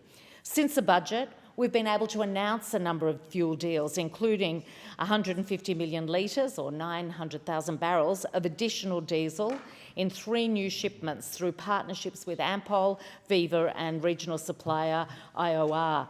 And discussions between Australia and China helped to secure an extra 3 shipments of jet fuel, totalling more than 600,000 barrels or about 100 million litres. This is all part of working with the industry to keep people and goods moving. Deputy Speaker, securing more fertiliser is also part of the Albanese government's actions to help Australia's agriculture industry manage the impacts of the conflict in the Middle East. In Macquarie, we have fruit growers and vegetable growers providing produce not just for local farmers' markets and produce stores, but for markets and customers further afield. And of course, everyone knows how vital Hawkesbury-grown turf is for the backyards, footy fields and the landscaping all around Sydney and beyond. Just this week, we've made another announcement, around 80,000 tonnes of additional urea now locked in through the government's $7.5 billion fuel and fertiliser security facility. These sorts of shipments arriving in Australia in coming weeks give confidence to small businesses growing turf and vegetables in the Hawkesbury that they'll be able to keep doing what they do best. Deputy Speaker, our efforts to help people with the cost of living through this budget and previous ones is seen starkly in health. This budget contains more work in the healthcare area, like making medicines cheaper by listing new and amended medicines on the pharmaceutical benefits scheme, including treatments for cystic fibrosis, chronic kidney disease and various cancers, with $5.9 billion provided over 5 years. An additional $25 billion over 5 years will strengthen our public hospitals. And we're securing the future of Medicare urgent care clinics with $1.8 billion of over 5 years with ongoing secure funding. The benefits of our investment in healthcare are being felt right across the electorate of Macquarie. We've increased bulk billing rates so more people in Macquarie are able to see a GP without any out-of-pocket costs. Prior to our reforms, it was pretty common for GPs to only offer bulk billing for pensioners, kids and concession card holders across Macquarie. Being a fully bulk billing practice was the exception rather than the rule. Since the Albanese Labor government's successive boosts to bulk billing incentives, the data collected in March of this year showed that we now have nearly half of all GP practices across Macquarie bulk billing every single one of their patients, every single one. From the top of the mountains down to the Nepean River and across to the Hawkesbury, we have 26 fully bulk billing GP practices. One of the reasons the improvements are happening is that we've grown the health workforce, with an extra 17,000 doctors joining the Australian health system in the last 2 years. That's more than any other time in the last decade. We'll continue to give students more opportunities and to train more doctors and nurses with the largest GP training program in history and hundreds of scholarships for nurses and midwives to extend their skills and qualifications. Now, there's always more to do, but these improvements are making a real difference. Something else that I know is making a real difference in the Hawkesbury part of my electorate is the Windsor Medicare Urgent Care Clinic. This urgent care clinic that I promised in the 2025 election has already treated thousands of patients quickly and efficiently and saved people from presenting to Hawkesbury Hospital. Just this week, one of my staff heard from Bridget from Currajong who said, "Tell Susan I said thank you for the urgent care clinic." And last month I received a more detailed letter from Stephen, who wrote to me about his treatment at the Windsor Urgent Care Clinic. He said, "This is a genuinely outstanding initiative. Having used the clinic last Monday evening to treat a leg injury, I experienced firsthand what an efficient, well-run and highly valuable service it provides to the community. The clinic was accessible, prompt and professionally managed throughout. Importantly, it delivered exactly what's needed in situations that require urgent attention without the necessity of attending a hospital emergency department." He asked me to particularly acknowledge Dr. Roy Mariathis, who treated him. Dr. Mariathis is a constituent in my electorate. I'm very proud to have local doctors working in this new local facility. Our decision to have ongoing funding to make sure these remain a permanent part of the health system is another change from the Albanese Labor government to keep cost of living under control, but also to give people the best possible health care. Thank you. The member for Calare. Thank you, Deputy Speaker. I would like to add some observations on this budget on a few different aspects of it that have great relevance and also great concern to the communities of central western New South Wales and Calare. Firstly, I was bitterly disappointed that there was nothing in the budget to help our businesses being smashed to pieces by the indefinite closure of the Great Western Highway. In question time, the Prime Minister has already conceded that the failure of the convict bridge at Victoria Pass was the fault of successive governments, that all governments have to share in the blame for this debacle. So that being the case, it's the responsibility of his government to put down some serious money to help our businesses going broke because of government negligence. Now, about a week ago, we had the announcement of a New South Wales government support package which amounted to a one-off $10,000 payment for businesses only in the reasonably small Hartley area.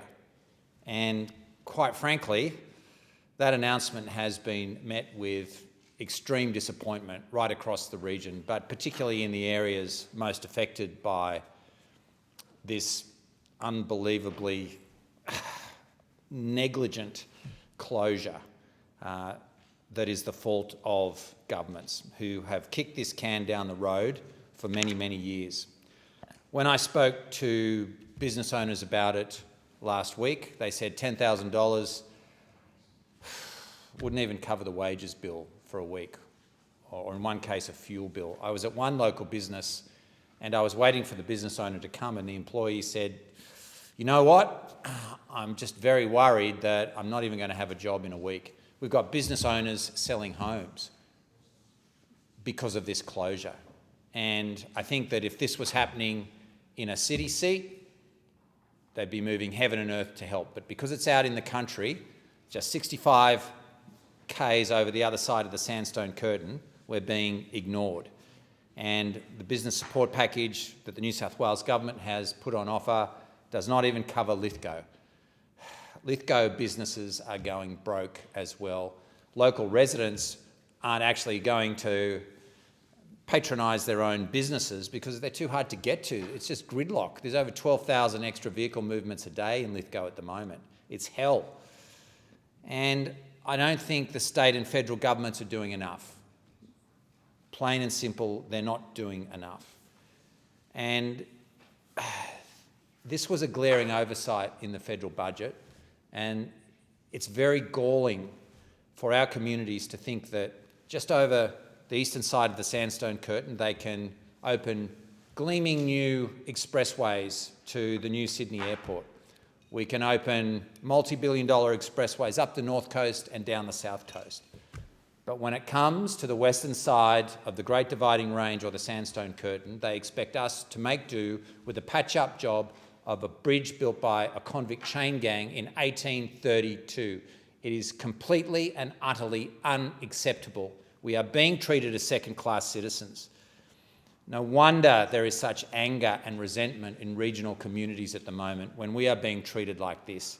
There was no plan or funding in the budget for further high-speed access in and out of the Central West. There's no plan. The New South Wales White Paper on the Great Western Highway was a joke. There was nothing in there. It was empty. There are no ideas, no funding commitments, nothing. They knew that this convict bridge was going to fail, but they kicked the can down the road, chose to spend the money elsewhere and just thought, we'll monitor it until it fails. Well, it's failed. They knew it was going to happen. Total and utter negligence. I was also very disappointed that the budget didn't deliver funding for any new veterans and families wellbeing centres. Now, working with our local veterans, we have submitted a proposal for stage 1 of a Central West Veterans and Families Centre at Bathurst. And there was no funding in the budget for it at all. And look, has our country not learned the tragic lessons from the Royal Commission into Defence and Veteran Suicide?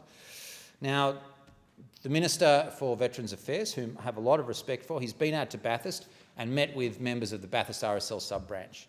So he knows the issues. He knows how much this means to our local veterans.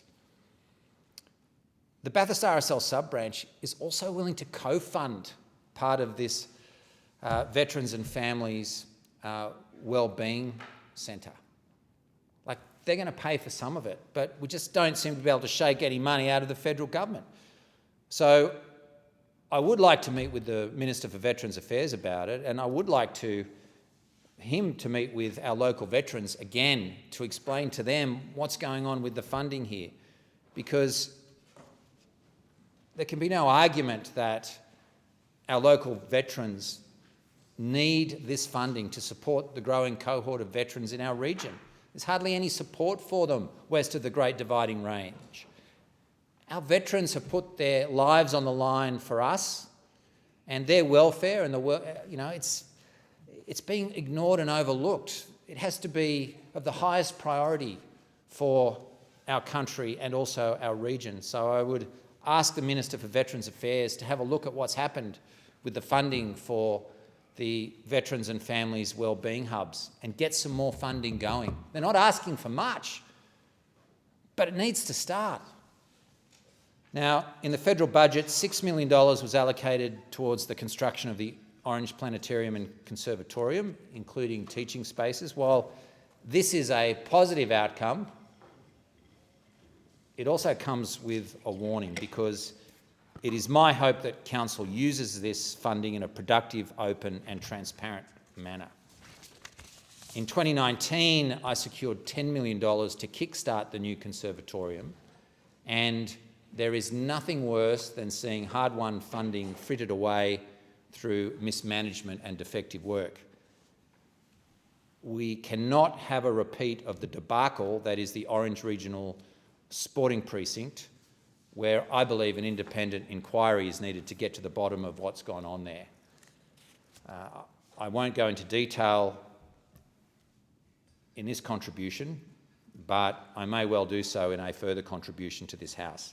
What is happening at the Orange Regional Sporting Precinct is not acceptable, and there needs to be some transparency and accountability with what's going on out at this Bloomfield project.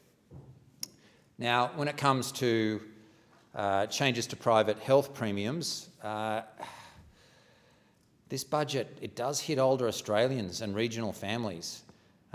Coming right after the steep 4.41% average premium hike on April the 1st, the government has now quietly axed the extra age-based rebate for seniors.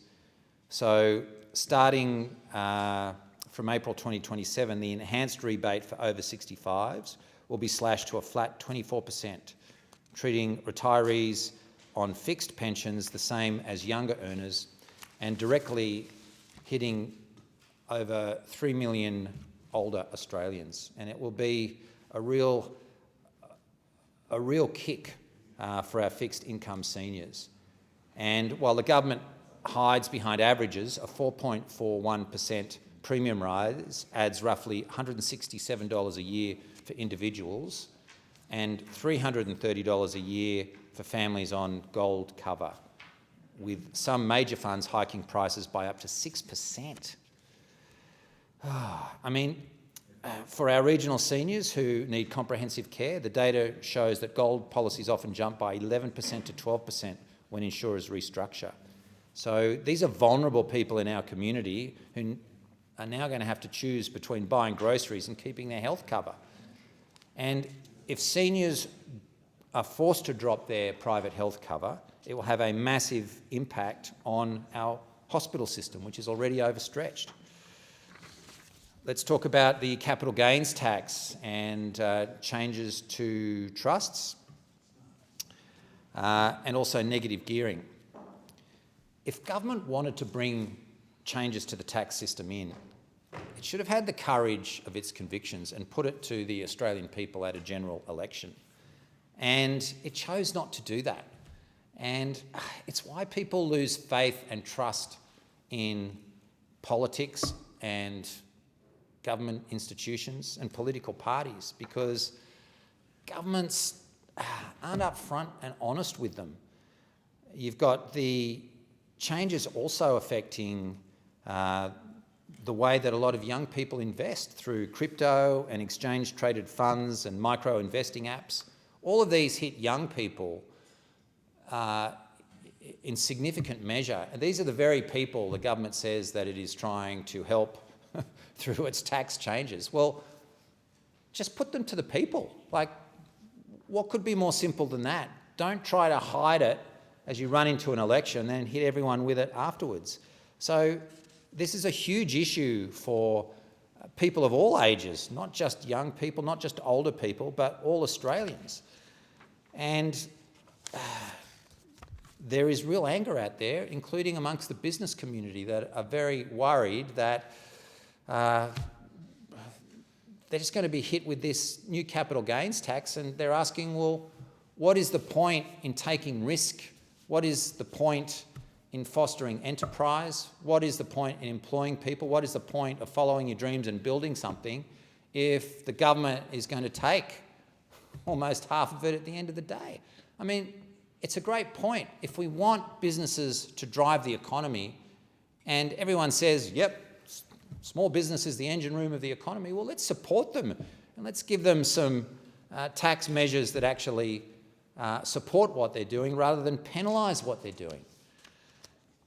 It's a huge issue out there, and I don't think it's going to go away for the government. And so I would urge the government to rethink what it's doing with its tax changes, because there is widespread concern out there, and there will be a price to pay for this at the next election.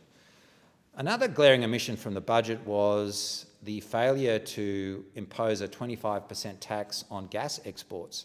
Now, since 2022, this equates to $70 billion in lost revenue. Imagine how many Great Western highways we could have built with $70 million, how many convict bridges we could have replaced, how many business support packages we could have put out there for our struggling businesses being smashed to pieces by that closure. $70 billion, that's $17 billion a year, $2 million an hour, and $577 per second. And why hasn't it happened so far? And the answer is follow the money. Follow the money. It's these big gas companies being major donors to the major political parties. They're just buying influence. And that's the cold, hard truth of the matter. That's why the major parties don't want to go here, because they're basically in league with these gas companies. And this is not an issue of left versus right. This is an issue of national interest versus vested interest. And it's the vested interests of the big gas companies which are winning out at the moment, and we're foregoing revenue. We've got overseas countries making more out of our gas than we are. It's an outrage. So I would urge the government to bring in a gas export tax, and I would also urge the government to be upfront and transparent about its dealings with the public. And regardless of what you think about these tax changes, if the government had wanted to bring them in, it should have had the integrity to go to the Australian people and ask for a mandate for them. It's very simple. When I'm a crossbencher, but I have seen this happen before when coalition governments broke promises. They were rightly condemned for it, including by those on the opposite side of the chamber. So you shouldn't expect anything different to happen to you. There is no mandate for this. And, you know, for us, this budget was a budget of broken highways and broken promises. And you can't build public trust on broken promises, and you can't run a regional economy on broken highways. The member for Bonner. Thank you, Deputy Speaker. Well, this budget builds on the work of the Albanese Labor government, delivering more cost of living relief, stronger healthcare, more housing and greater opportunities for all Australians. Because while Australians are working hard, we know many are still doing it tough, and this budget responds to that challenge. It delivers more tax cuts for every taxpayer, putting more money back into people's pockets when it matters most, benefiting millions of workers right across the country, including more than 3 million Queenslanders. It keeps medicines cheaper. We know PBS scripts now costing just $25, and the difference that's making, not just for people in my community of Bonner, but right across the country, where people don't have to choose between whether or not they receive life-saving medication or can purchase their groceries that week. And it makes Medicare urgent care clinics permanent. I now have not one but 2 Medicare urgent care clinics servicing my community of Bonner, the Carina Carindale and Capalaba clinics, both of which have now seen over 8,000 people through their doors since they opened in December. And it builds on Labor's historic investment in women's health, making contraceptives cheaper, expanding menopause support, and backing endometriosis and pelvic pain clinics, now 33 right across the nation. The closest in Brisbane's south side is in Oxley, and that also is servicing my community of Bonner.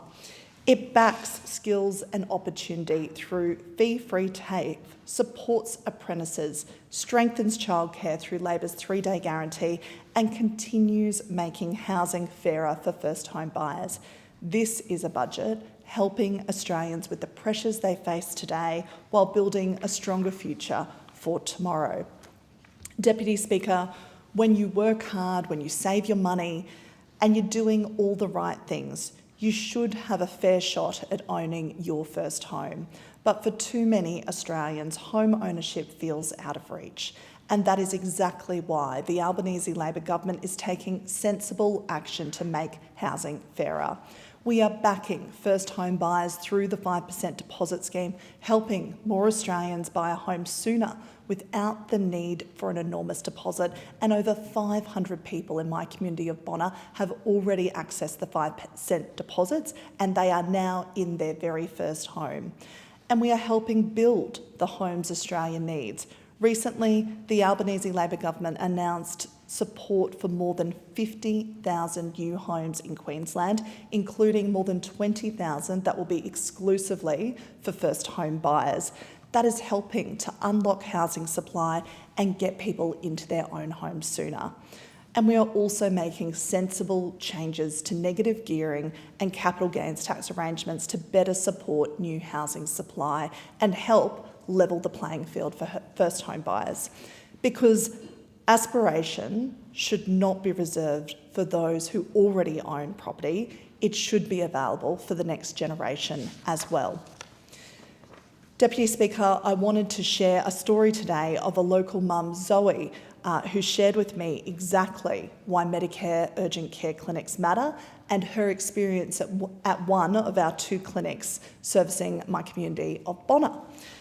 Zoe said, "Thank you so much, Cara, for your amazing service and amazing outcomes in such a short period of time. I'm so grateful for the urgent care clinic you made happen. My youngest son was very unwell on a Sunday in early March and we could not get a GP appointment. I remembered seeing your post about urgent care clinics, so we presented there.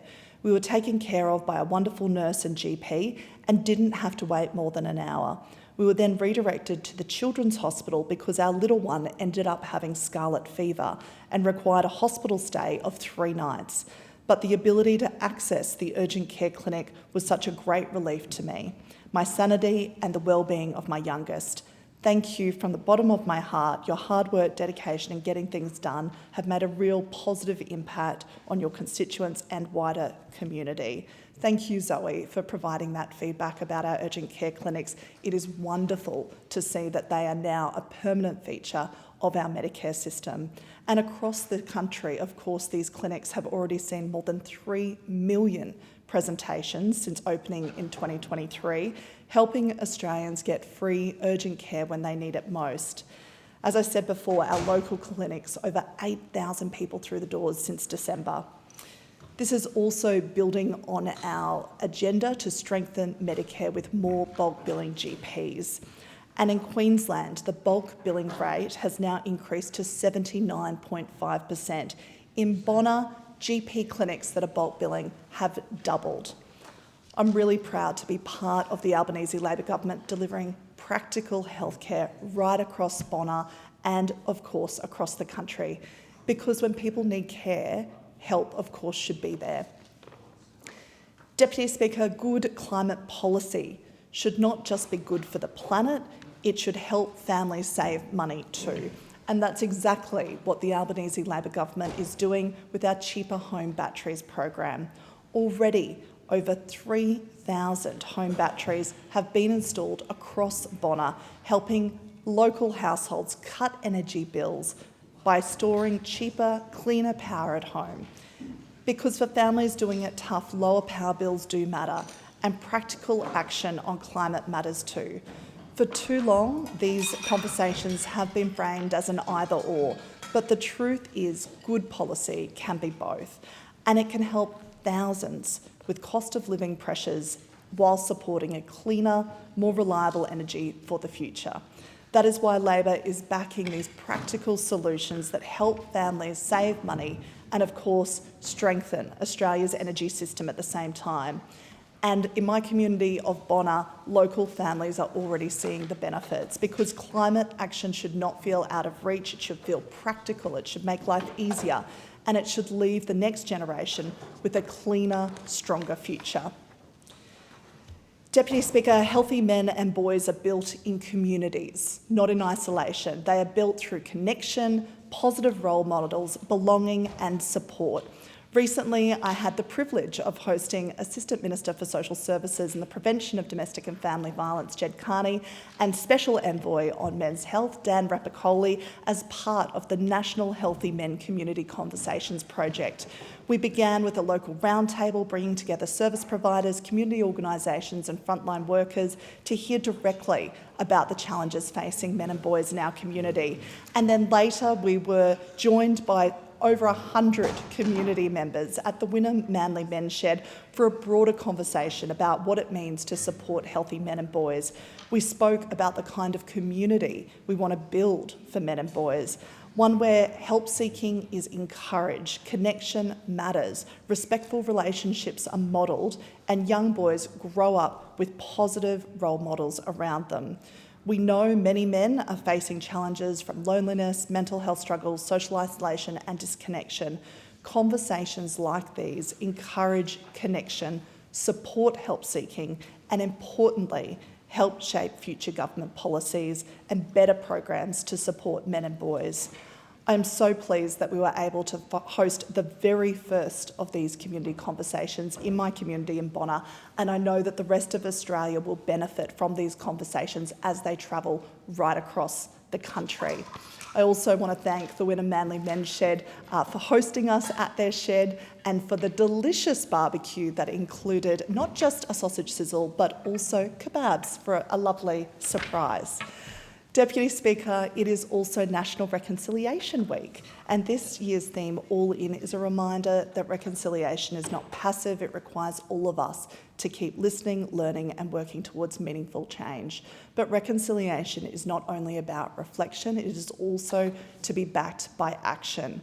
And this week, as Australians reflect on the truth of our history and on the ongoing impact on the stolen generations, the Albanese Labor government is announcing, or has announced, I should say, an additional $2.6 million to support stolen generations survivors. This builds on the government's broader investment in the budget of $87 million to continue specialised support for stolen generations survivors and will support the important work of the Healing Foundation and Link Up Services, organisations that provide trauma-informed, community-led support to survivors and descendants while connecting and helping to reconnect families with culture, country and kin. And as we approach the 30th anniversary of the Bringing Them Home report next year, this investment recognises that healing is ongoing and that there is still more work to do, because reconciliation will not happen by itself and it cannot solely rest on the shoulders of First Nations people who have carried this work for far too long. Reconciliation requires all of us to be all in. Deputy Speaker, heard, seen and believed. These three words should be the experience of every victim survivor of domestic, family and intimate partner violence. Yet for many LGBTQIA+ Australians, it is not. Today marks LGBTQ+ Domestic Violence Awareness Day, a day that here in Australia and is now recognised across the world. It was created to shine a light on violence and abuse occurring within LGBTQ+ communities, an issue that is often hidden from direct view. Research does show that more than 60% of LGBTQ+ people will experience domestic, family or intimate partner violence in their lifetime, yet many victim survivors remain invisible within our systems. LGBTQ people are less likely to identify abuse, less likely to seek support and less likely to report it.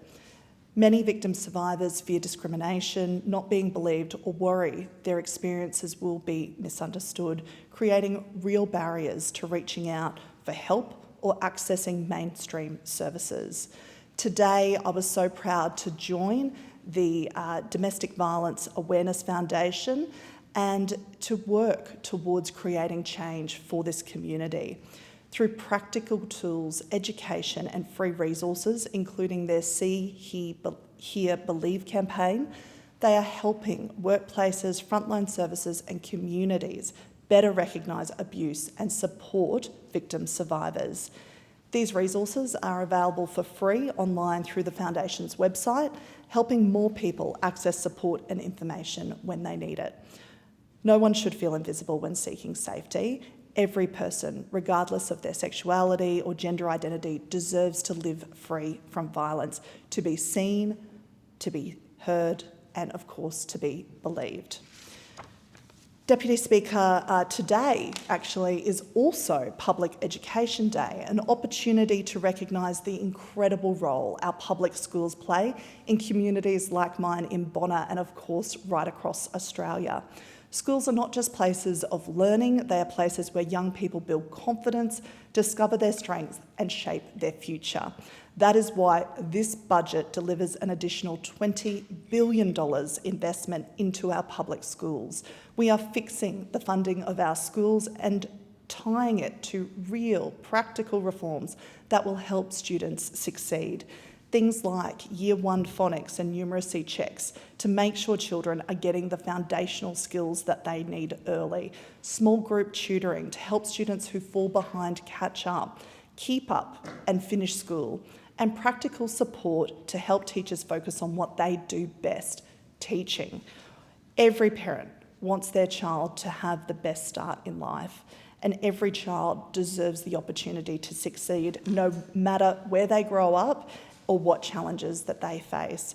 When we invest in schools, we invest in opportunity, and when we invest in young Australians, we invest in the future of our country.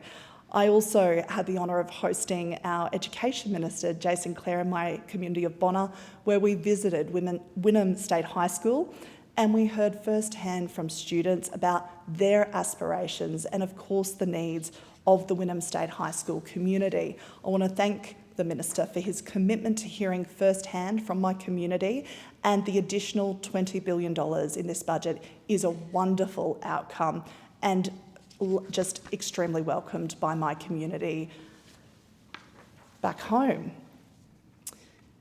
Deputy Speaker, May is also Queensland Small Business Month, an opportunity to recognise the contribution of small businesses make in my community of Bonner and right across the country. I've had the chance to visit so many businesses since I came into this role 12 months ago, from Edith Street Espresso in Wynnum to the IJ Group in Hemmant, and these businesses reflect something really important about Bonner: local people creating jobs and backing their communities, and of course growing our local economy.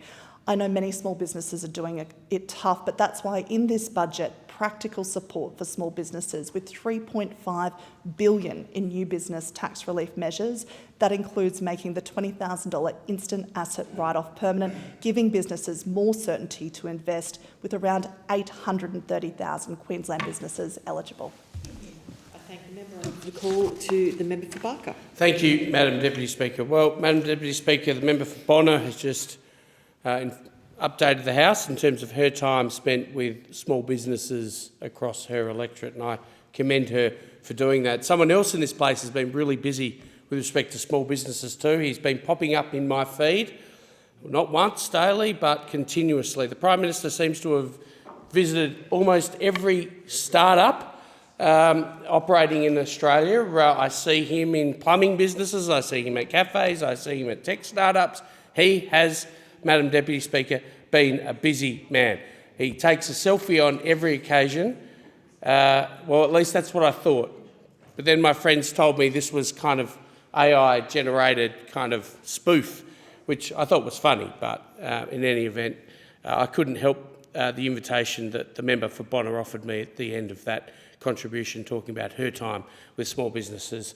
A little more about why it is that perhaps small businesses around the country are taking to social media to congratulate the Prime Minister for becoming part owner, part shareholder, part director of their businesses a little later. But, Madam Deputy Speaker, overwhelmingly Australians think our nation is headed in the wrong direction.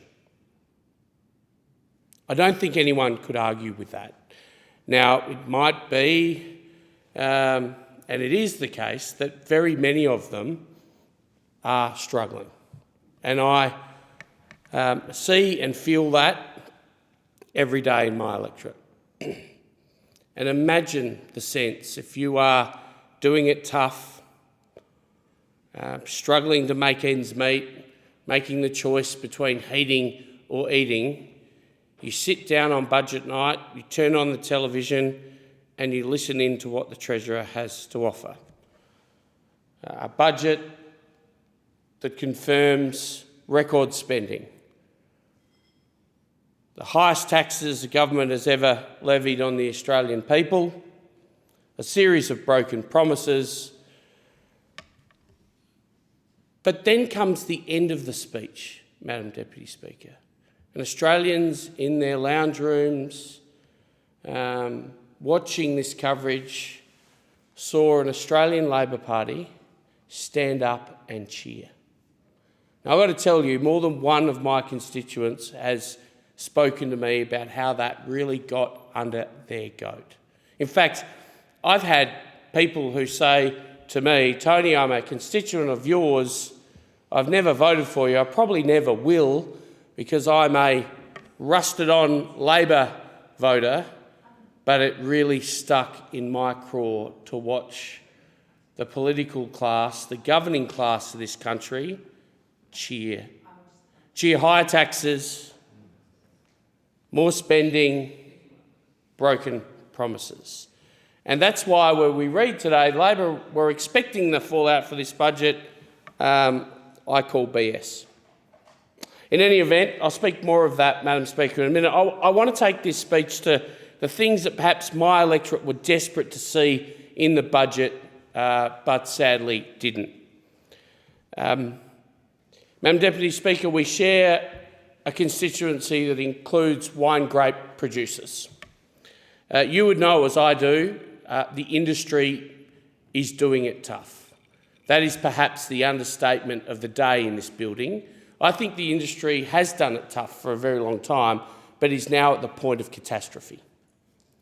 What was needed was real support that could help for structural reform for the wine industry, whether those are my producers in the Riverland, the Barossa, the Limestone Coast, or indeed, Madam Deputy Speaker, yours in the Hunter. Now, for years we have warned this government, or at least I have, and the Australian Labor Party, that there was need for support. Peak industry bodies, Australian Grape and Wine, have been doing the same. We need targeted structural reform to assist this industry. Global demand for wine is in structural decline. Well, it's in significant decline. The industry is in structural oversupply. Nothing in this budget to support struggling wine grape producers. But almost as if to kind of grab the knife and twist it, or to provide a kick in the guts, on budget night we read the detail that the government has decided to phase out the Wine, Tourism and Cellar Door Grant program. I don't know what other message Australian wine grape producers can receive out of that than this. The Australian government just doesn't care. You're producing red wine grapes at about $80 a tonne. You're getting paid about $80 a tonne. It costs you nearly $100 just to harvest them. No care, no support. In fact, the modest, very modest offering of the Wine, Tourism and Cellar Door Grant program, gone. Now, Madam Deputy Speaker, I'm also grateful for the member for Sturt who's in the chamber. She, like me, would love to see heavy vehicles out of the suburbs of Adelaide. Adelaide now remains the last capital city in the country to have a major freight route through the middle of it. Producers, primary producers principally from my electorate, whether they're producers or indeed contractors who move goods for those producers, drag their freight all the way up the top of the Adelaide Hills.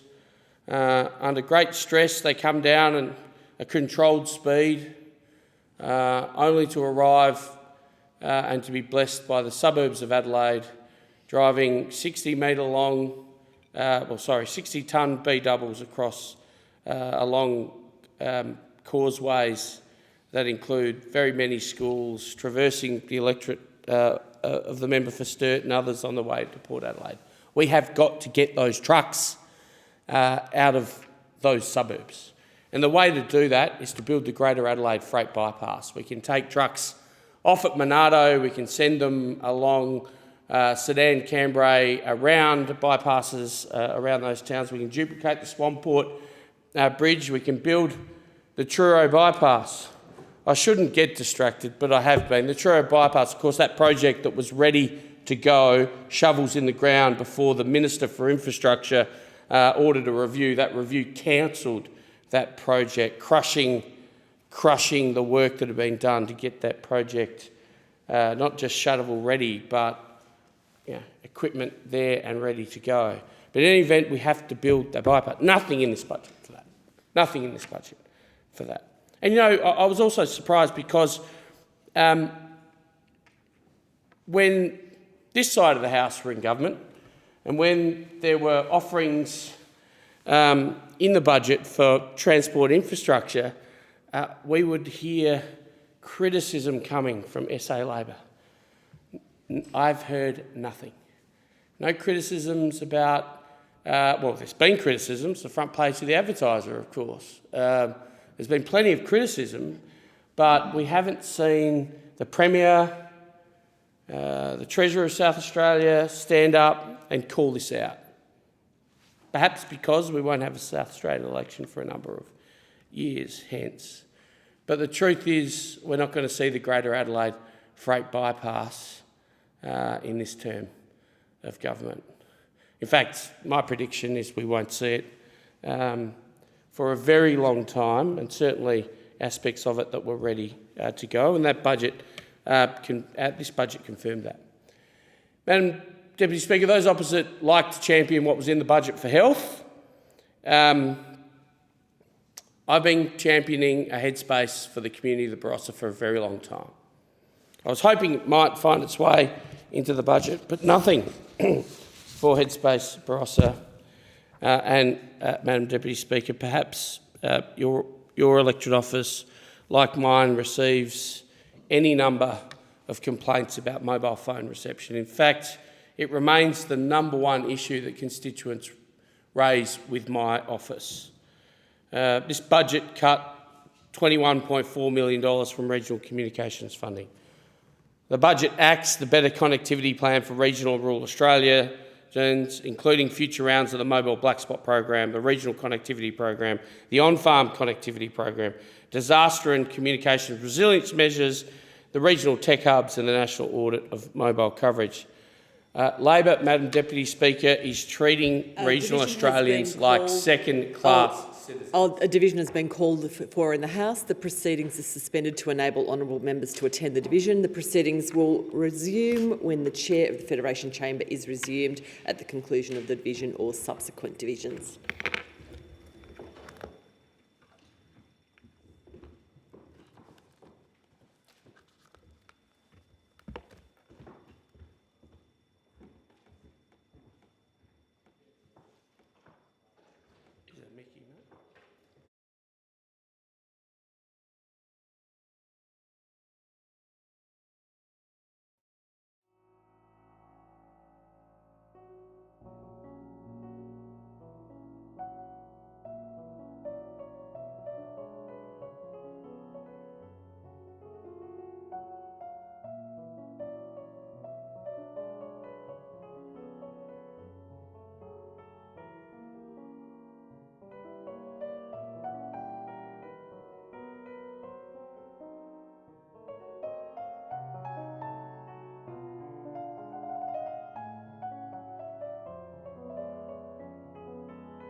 And the member for Barker in continuation.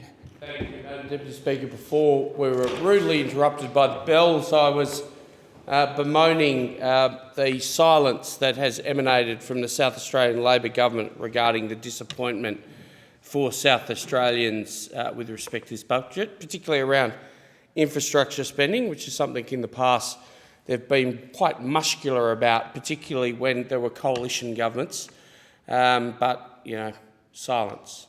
That does stand in contrast, Madam Deputy Speaker, to criticisms that have been levelled at this budget by other Labor premiers, Premiers Minns and his government in New South Wales, Premier Cook, of course, from your own state of Western Australia. But unfortunately in South Australia we have a Labor government that understands who their overlords are. But in any event, in the time I have remaining, I just want to talk about an alternative plan, the alternative plan, set out by the Leader of the Opposition on the Thursday following the budget in the Budget in Reply.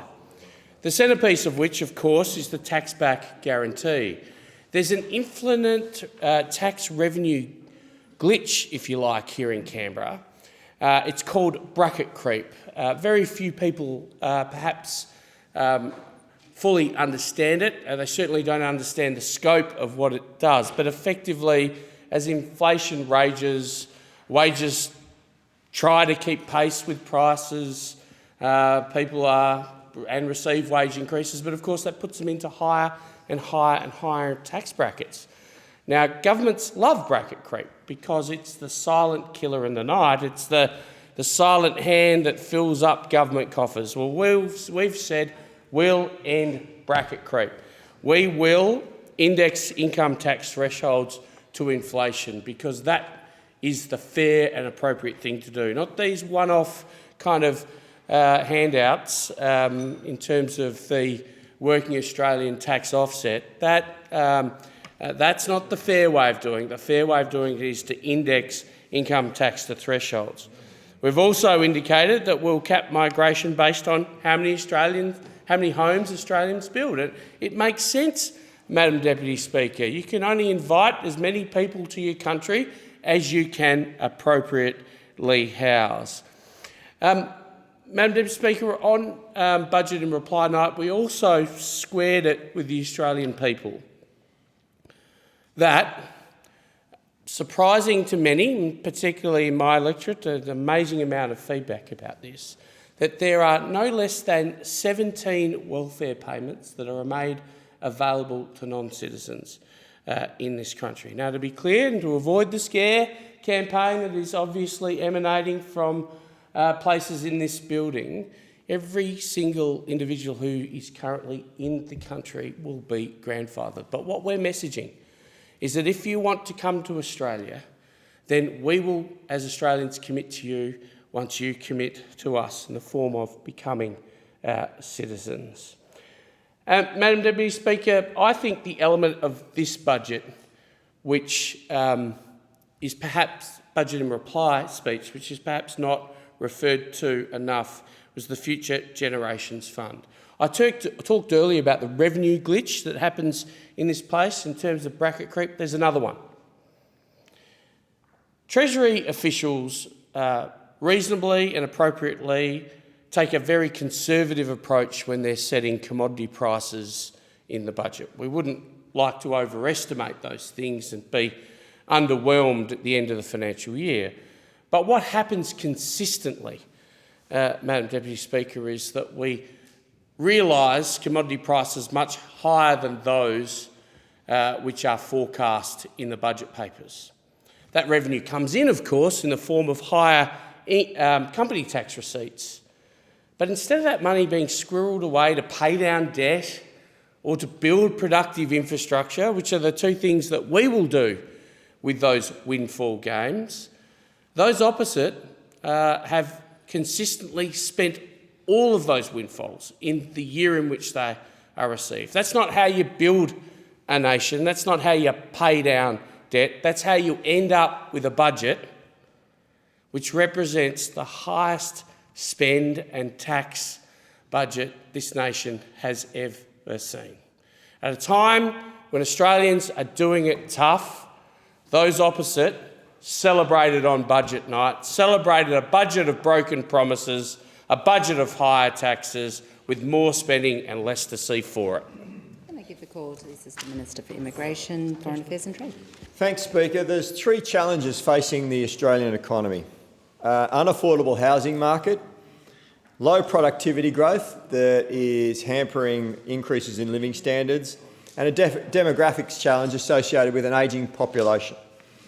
Our reforms in the budget, particularly to the taxation system, are aimed at curing these ills, ensuring that Australia is a productive, growing economy where living standards are increasing for all. When we talk about our housing market, Speaker, it is a market that is broken.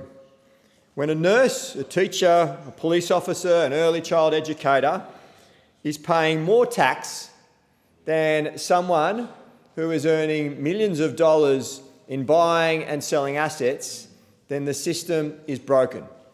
And that is exactly what is occurring at the moment. Our taxation system does not incentivise productive work. It incentivises people owning and holding onto assets and making windfalls off asset appreciation. And that is the reason why we have low productivity growth in Australia and potentially lower living standards. So we are changing the system. We are changing the system that is broken to support hardworking Australians, not to punish them simply because they can't afford to buy investment assets. We want to see workers get a fair go from the taxation system, not be punished the harder that you work. Now, the Liberals, the Nationals and One Nation are working together to oppose our reforms. They want to keep the broken system. They want to maintain the status quo, a system that is broken and that punishes hardworking Australians who are trying to get ahead, yet at the same time providing large tax concessions for people who are making millions buying and selling assets. They want to prop up a system that is actually increasing wealth inequality in Australia and seeing workers and families being left behind. Well, we are determined to fix this broken system and ensure that our taxation system supports workers who are trying to get ahead, rewards aspiration and ensures that aspiration isn't confined to people who can afford to buy investment properties, and ensures that it promotes productive work in our economy. Now, how are we going to do this? Well, we're proposing to reform the taxation system so that it promotes productive work rather than concessions for people who are buying and selling assets.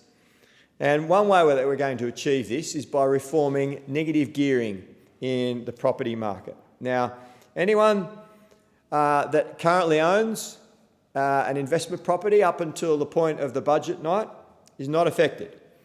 So you don't need to be anxious based on the Liberals' mistruths. You need to make sure that you understand the facts. And the facts are that if you had an investment property before budget night, you are not affected. You can continue to negative gear your property.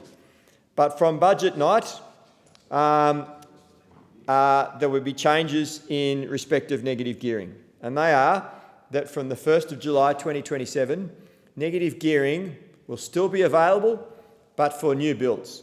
Off-the-plan developments that will add and encourage adding to the housing stock in Australia. So here we are changing the system so that it supports productive investment in our economy, namely the construction of more homes for Australians and more building, rather than promoting people buying investment assets, sitting on them and ensuring that they generate wealth by selling those assets down the track and then getting a tax concession in the form of a discount on the capital gains tax to facilitate that. Which brings me to the second point of our reforms, and that is to capital gains tax. From the 1st of July 2027, we will reform the way that capital gains tax works, and instead of a 50% discount on any gains, we will return to a cost-based indexation and a 30% minimum tax rate. This will ensure that only real capital gains are subject to tax in the future. Now, again, there's been some mistruths that have been spread by the Coalition, by One Nation and by others.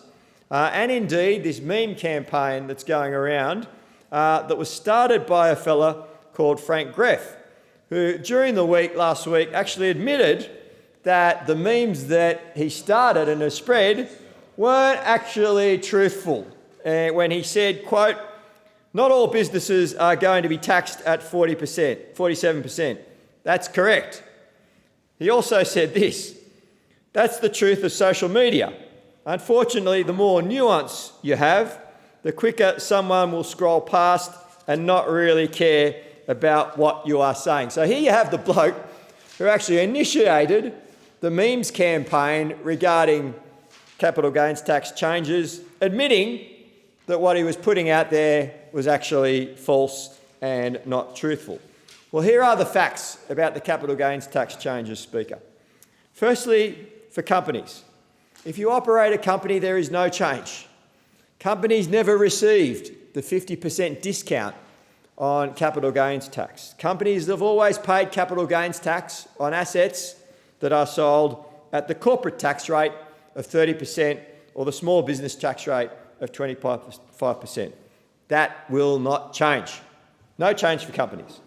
But if you operate your small business as a partnership or a sole trader or maybe through a trust, there are small business exemptions under the current capital gains tax regime. If you are a small business with a turnover of less than $2 million, there are substantial exemptions from capital gains tax, and they will remain. The 15-year operating example, the 50% active asset reduction exemption, the retirement exemption, where someone can retire with the proceeds of the sale of the business up to $500,000 will be exempt from capital gains tax. The rollover exemption, if you defer a gain and reinvest in a replacement asset, you are exempt from capital gains tax. So the majority of businesses in Australia will not be affected by the change. In fact, we're actually doing more, and we're introducing new measures to provide more support for small businesses in Australia, in the form of, on the 1st of July 2026, a business will be able to carry back tax losses and offset them against tax paid up to 2 years earlier. From the 1st of July 2028, there's been a lot of talk about startups. Well, here's a reform that's supporting startups. From the 1st of July 2028, startup companies with turnover under $10 million that generate a tax loss in the first 2 years will be able to convert that loss into a refundable tax offset. Small businesses operating through discretionary trust who may face a 30% minimum tax will be afforded rollover relief for 3 years from the 1st of July 2027 to support those small businesses that wish to restructure out of discretionary trusts. So here you have the facts about the changes that we are making to capital gains tax and negative gearing, all aimed at ensuring that the taxation system works for working Australians who are trying to get ahead and encourages people investing in productive assets, not simply sitting on assets, waiting for asset price appreciation and making windfall gains and getting a tax deduction. The second area where we need to improve, Speaker, is in productivity. We have a tax system that we want a tax system that encourages people to work and to try and get ahead, not punish them the more that they work, not punishing them for the longer hours that they work. And we want to make sure that the tax system supports people who work longer hours by providing them with incentives rather than incentives for people who are relying on asset price, inflation and appreciation for gains. So we're reforming the capital gains tax, as I mentioned. We're also introducing a 30% tax on discretionary trusts from the 1st of July 2028. The tax will be paid by the trustee and the beneficiary will receive a non-refundable credit similar to franking credits for tax already paid. Now, this is to ensure that we're stopping people who can afford to shift income and avoid paying income tax to either family members and others to reduce their marginal tax rates. So someone may be able to transfer their income to their kids or their partner through a trust to avoid paying their income tax. Now, currently that's not taxed. It's untaxed. And the majority of people who own and operate these discretionary trusts are in the top 10% of income earners in the country. Now, again, there's been mistruths spread about this, and I want to correct those mistruths. These are the facts. Disability, testamentary trusts, deceased estates, charitable trusts will be exempt from the changes. There'll be no additional tax burden on those particular types of structures. And that's clearly outlined on page 31 of budget paper number 1. So, we will also introduce other measures to improve productivity, removing 1,000 nuisance tariffs, the 20,000 instant asset write-off, faster environmental approvals, modernising the energy market, faster skills assessment, particularly for migrants, reforming the points test for migrants, a permanent 2-year loss carryback for firms with up to $1 billion in turnover. So here we are, reforming the system again so it promotes productivity and cures one of those ills that we have in our economy at the moment. Now, these reforms, Speaker, ensure that we can generate additional revenue and budget savings. And the revenue will increase by $44 billion to 28-29 since my EFO. We're also ensuring that there are savings that are outlined in our budget through reforms in the National Disability Insurance Scheme, reforms to the way private health insurance operates, and uncommitted funds across payments. In total, $63.8 billion in savings in this budget alone. Now, that will take pressure off Australians because we are able to return some of those savings to Australians in the form of returning bracket creep. And that's in the form of the 2 tax cuts that are coming over the course of the next 2 years, the working Australian tax offset, the $1,000 deduction, and being able to halve the fuel excise at the moment, whilst Australians are facing increasing prices at the bowser. Because we're making those responsible decisions, because we're reforming our taxation system, because we've been able to find savings, we're able to return some of the bracket creep to Australians in the form of lower taxes and additional incentives in our taxation system. Now, I want to conclude, Speaker, with an overview of the budget position, because I think some of this has been lost in the discussion that's been going on around tax reform. We've actually improved the budget bottom line as well in this budget. We'll run a deficit of $31 billion over 2026-27. But importantly, the budget will be $44 billion better off over the forward estimates compared to my EFO. And that is because of responsible economic management, finding savings in the budget and returning most of those savings to the budget bottom line. There'll be $63 billion in savings and additional revenue that will go to ensuring a better budget position because of this government's responsible management. Gross and net debt will be lower compared to my EFO under this budget.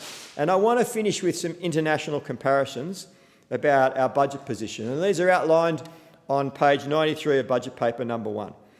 The deficit that Australia will run in 2027 will be 2.1% of GDP. I want to provide you with an international comparison to see where Australia sits. Canada's deficit is 2.5% of GDP. The UK's is 3.1% of GDP.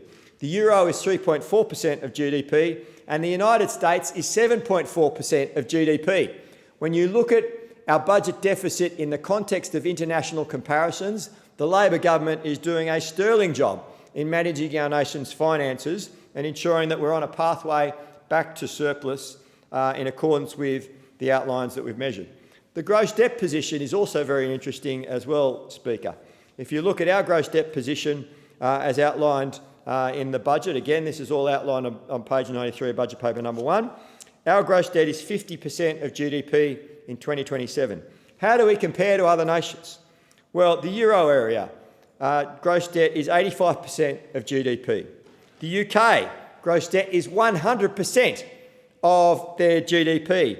Canada, 110% of their GDP. And the United States, a whopping 130% of GDP is their gross debt position. When you look at those figures, Speaker, you see what an excellent job the Albanese Labor government is doing in managing our nation's finances and ensuring that we are returning any savings and additional revenue in the budget to the people of Australia to reduce their tax burden. Thank you, and I give the call to the member for Riverina. Thank you, Deputy Speaker. This federal budget brought down by the Treasurer, the member for Rankin, will be remembered for all time as the broken promises budget, the low incentive economy, or LIE budget. This budget has let so many people down, and whether it is in the regions or indeed the cities, so many people feel so badly represented by this government of broken promises.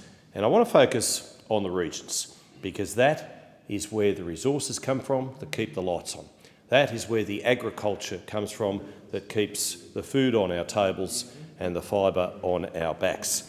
And it is the regions which have been neglected, which have been deserted, which have been overlooked by this Labor government. This Labor government, which promised so much more when it first came to office in May 2022, and then 3 years on made a series of promises which have now been broken.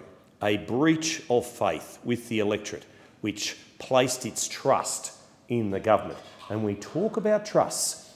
We look at how many farmers have their arrangements, their farms wrapped up in trusts which will now be raided, which will now be absolutely torn apart by this Labor government. And when it comes to trusts, it comes to farming succession plans. So farms which go from one generation to the next. And that is a breach of faith when the government said it wouldn't look at trusts and look at changing the rules around them. It's also a breach of faith when it comes to the capital gains tax situation, something that the Prime Minister quite angrily, quite vehemently at press conference after press conference said he would not change on around or more than 50 occasions. But quite vociferous about this point. And now, with the budget, has turned his back on those people, those aspirational middle Australians.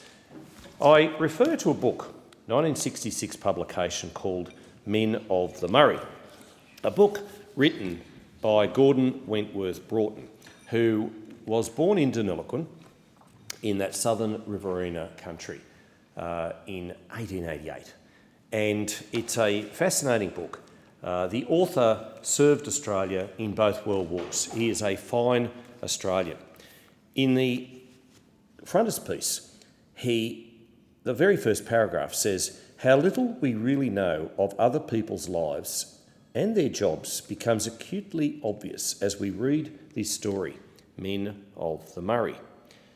And it's fascinating to see on page 199, which when I picked this wonderful little publication up, it was the first page I opened, and it states that in the years before the creation of the immense storage at the Hume Reservoir, the Murray occasionally stopped running completely.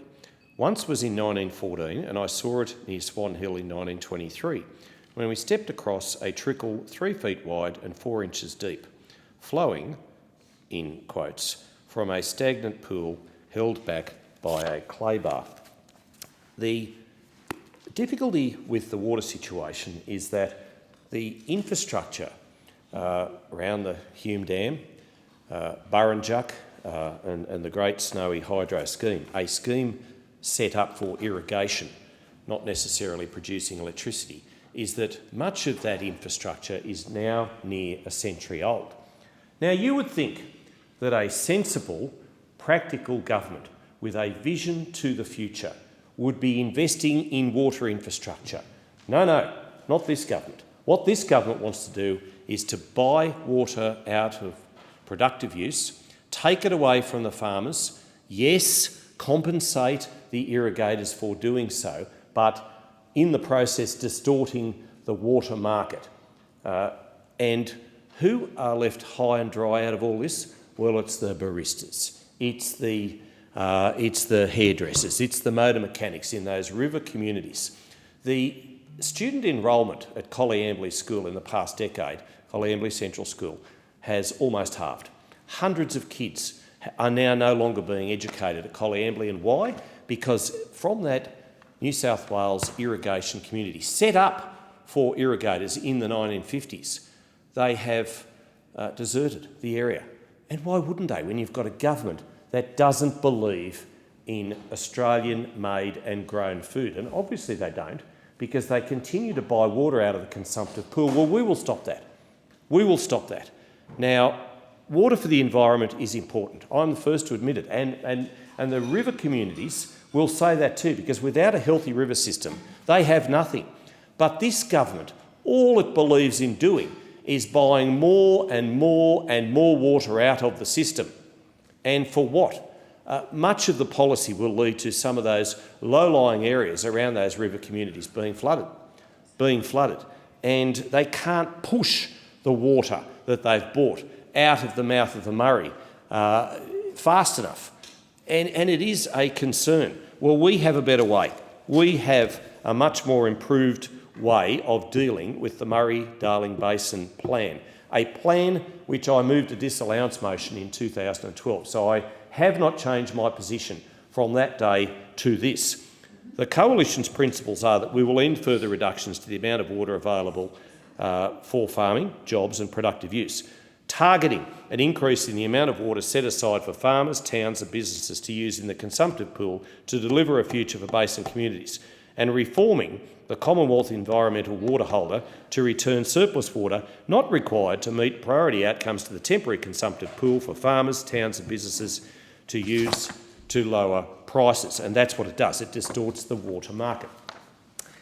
Interestingly, the CEW, the Commonwealth Environmental Water Holder, holds 72% of the available water in the Murray-Darling Basin. 72%, all but 28%. It is the largest irrigator in the country, and it does not have to equate and be accountable for every single drop of water it uses. But our farmers do, and our farmers do because they pay for it. They pay for it, but they are held to strict requirements that the CEW is not. Nothing against Simon Banks, nothing against the Environmental Water Holder, but what they are doing needs to be held to account, and at the moment I believe it is not. So there is a better way. There is a better way. This government, in this budget, stole $191.6 million from pest eradication. Now, when we talk about pest eradication, we talk about carp, which make up around 80% of the biomass in the Murray-Darling system. We also talk about rabbits. They are infesting communities in my electorate. The Junee Cemetery, I visited there the other day to take a look for myself, and many of the century-old headstones are in danger of toppling over because of the rabbits that are burrowing beneath. Pigs, more pigs in Australia than there are humans, but the government is taking away the money to control these feral pests. Foxes, blackberry. You only need to talk to Carly Porteous of the Southern Forestry Hub in New South Wales to know what a problem the infestation of blackberry is, and mice. And I'm told we have a big problem with mice at the moment in Western Australia, and it's coming to an eastern state near you. And what did we see last time there was a mouse plague? Well, we had the Greens running around saying, wait for this, that we should rehome these little rodents, rehome these furry little pets. And the member for Bruce laughed. I'm not kidding. That's what they said. That is the Greens' way of controlling mice. And of course, they were getting in grain bins, they were getting in the beds of farming children trying to sleep at night. And I'm not exaggerating. And then we have the Greens wanting to rehome the little critters. I mean, this is the Greens' attitude. And when you've got the Greens getting anywhere near economic policy, you know you're in trouble. You know that anything that they say can't be held for any common sense purpose. But it gets worse. In the appropriations that the government wants to put in place. What we don't have is infrastructure spending that we desperately need in regional Australia. The roads are crumbling. They are actually unsafe, Deputy Speaker, and what we've seen is money stripped away from the local roads and community infrastructure program, money for safer, better roads, and certainly in my electorate, I'm yet to see the $140 million promised by the member for Eden Monaro before she entered Parliament during the by-election, and subsequent to that she is now the Regional Development Minister. And what I want to see from the member for Ballarat, who also happens to be the Infrastructure Minister, and what I want to see from the member for Eden Monaro, who is the Regional Development Minister, is them to go into the Cabinet process and shake those city-centric front bench members up and say, where is the fairness for country Australia, for rural, regional and remote Australia? Because it's not there at the moment, and it's their job, Deputy Speaker, to represent the people who send them to Canberra to do a job. And if they don't do that, the city-centric front benches will always ride roughshod over them. They will. And it doesn't matter what political persuasion the government is, the regional members have to stand up and defend the fairness of funding for country people. Because if we don't, who will? If we don't, no one will. And that is a truth. That is the truth of the matter. And at the moment, the members for Ballarat and Eden Monaro are failing in their job, failing in their duty. And regional Australia is suffering as a result. And it's so sad and it's so wrong. And you look at the infrastructure spending, the Labor government will pat itself on the back and say, well, the inflation rate is down. Yes, it is, but only on the back of the fuel excise being halved, a provision which was demanded by the coalition opposition.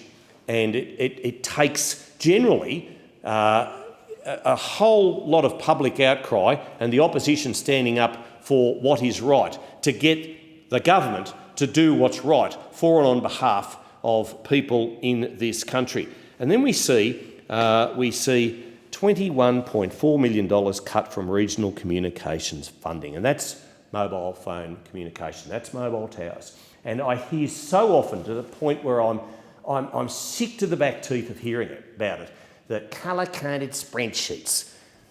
There were colour-coded spreadsheets when the coalition was dealing with infrastructure spending, but those colour-coded spreadsheets were there to make sure that there was fairness and equity across the board. And yet we do see also colour-coded spreadsheets from the Labor. But the trouble is they only have one crayon, and it's red. It's red in colour. And the round of mobile phone towers, mobile telecommunications infrastructure spending after the 2022 election was all red, was all Labor.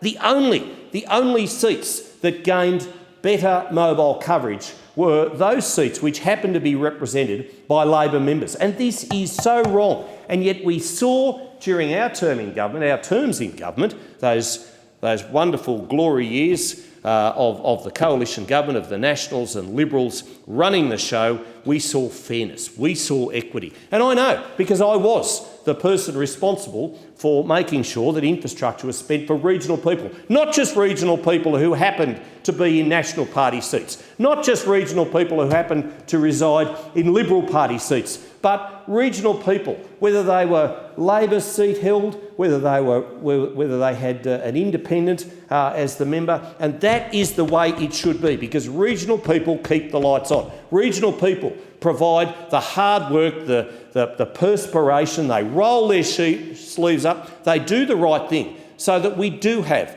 our public schools, our public hospitals funded, and that is the right way. There are priorities. This Labor government has missed all of those priorities, and that's why I say this budget is a budget of broken promises. This budget only provides for a low incentive economy, the LIE budget that unfortunately the Treasurer will probably tell us we had to have. Well, we didn't have to have it. There is a better way. The better way is to make sure we put in water policies, housing policies, migration policies, farming, agriculture policies that will work for and on behalf of the national interest and protect those regional Australians who protect this country. And I haven't even gotten to the veterans who have been absolutely deserted by this government, but I will certainly have more to say about that in future speeches. We need to protect those who protect us. I thank the member. The question is that the amendment be agreed to. I call the Assistant Minister. Thank you, Deputy Speaker. I want to contrast the government's budget with the opposition's chaos and cuts. This is a responsible budget. It's focused on relief now, resilience for the country in the face of global shocks, and reform to set us up for success in the future, particularly for the next generation. Now, it's a tough environment globally and for many in Australia. The conflict in the Middle East is weighing heavily on our economy and compounding the cost of living pressures experienced by too many Australians. The budget is about delivering more cost of living help and building a more productive economy, a better tax system and a fairer housing market, and a stronger and more sustainable budget. I'll just summarise the ways the budget is helping, just some of the ways with cost of living. Firstly, tax cuts. There are now 5 different ways that the Labor government is cutting income taxes. The contrast with the Liberals, who took tax rises to the last election, and then they made the Shadow Treasurer, the bloke who was the genius mastermind of that little escapade, their leader. This budget sees rolling out legislated tax cuts for every Australian taxpayer this year and next year, delivering new and permanent income tax cuts for every Australian worker, with a $250 working Australians tax offset, along with the $1,000 instant tax deduction for workers and small businesses. The working Australian tax offset is really important to understand. Yeah, I get it, it's only $250 now. But what it does is set up an architecture in the tax system for the first time to be able to target tax cuts now and in the future to those who go to work for a living. A tax cut directed specifically at workers as part of the big overarching theme, one of the big overarching themes of more fairly balancing the taxation in this country between income earned from work, from labour, and income earned from quite legitimate other forms of investments and capital gains and so on. We're increasing the Medicare low-income thresholds as well. Reforming the tax system to support 75,000 more homeowners into the housing market and investing an extra $2 billion for that enabling infrastructure to support up to 65,000 more homes to be built. Fundamentally, the housing crisis is a supply problem that's built up over generations. Australia has not been building enough houses. This takes the Homes for Australia plan to over $47 billion invested, as well as securing social housing for more than 4,000 eligible young people at risk of homelessness, with $59 million more for the states and territories. Halving the fuel excise, reducing the heavy vehicle road user charge to 0 for 3 months, and doubling penalties for breaches of major consumer laws. And in health, Deputy Speaker, making healthcare more accessible and affordable, a big one for our area, our electorates adjoin each other in South East Melbourne, making Medicare urgent care clinics permanent, a permanent part of Australia's health system and Medicare system. The clinic in Narre Warren in Dandenong will now be permanent, making medicines cheaper and making major investments in public hospitals. Now, at the same time as making these critical investments in supporting people now, setting the country up with fuel security plans, Made in Australia plans for resilience in the face of global shocks, and helping the next generation get into the housing market, 75,000 more Australians will be able to buy their own home with these changes. We're building a stronger budget with lower deficits and less debt to help take pressure off inflation and interest rates, therefore, and build our fiscal buffers during global uncertainty. Deputy Speaker, a strong fiscal discipline is even more important at a time of heightened global uncertainty, and that's exactly what this budget delivers. Now, they don't like to hear it on the other side, but responsible economic and fiscal management has been a defining feature of this government in every budget. The truth is, from when the government was elected 4 years ago, debt is in a better place, is lower, deficits are lower, the debt to GDP ratio is lower. The fact is, you can see it in the budget papers in black and white, the budget is in better shape, far, far, far better shape than the mess that the Liberals left behind. Decisions in this budget mean that we are saving more than we're spending compared to the mid-year update just 6 months ago. The budget bottom line is $45 billion better off over the forwards compared to the mid-year update 6 months ago. This is more than $250 billion better than what the coalition left behind. Now, I'd contrast that with the opposition leader's budget reply speech. Now, it should have been delivered by Susan Ley. They knifed her. She didn't even get a chance to deliver a budget reply speech.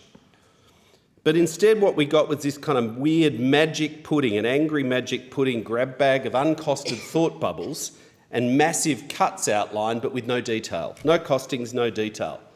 This, of course, was the genius mob, the Liberals, who took tax rises to the last election.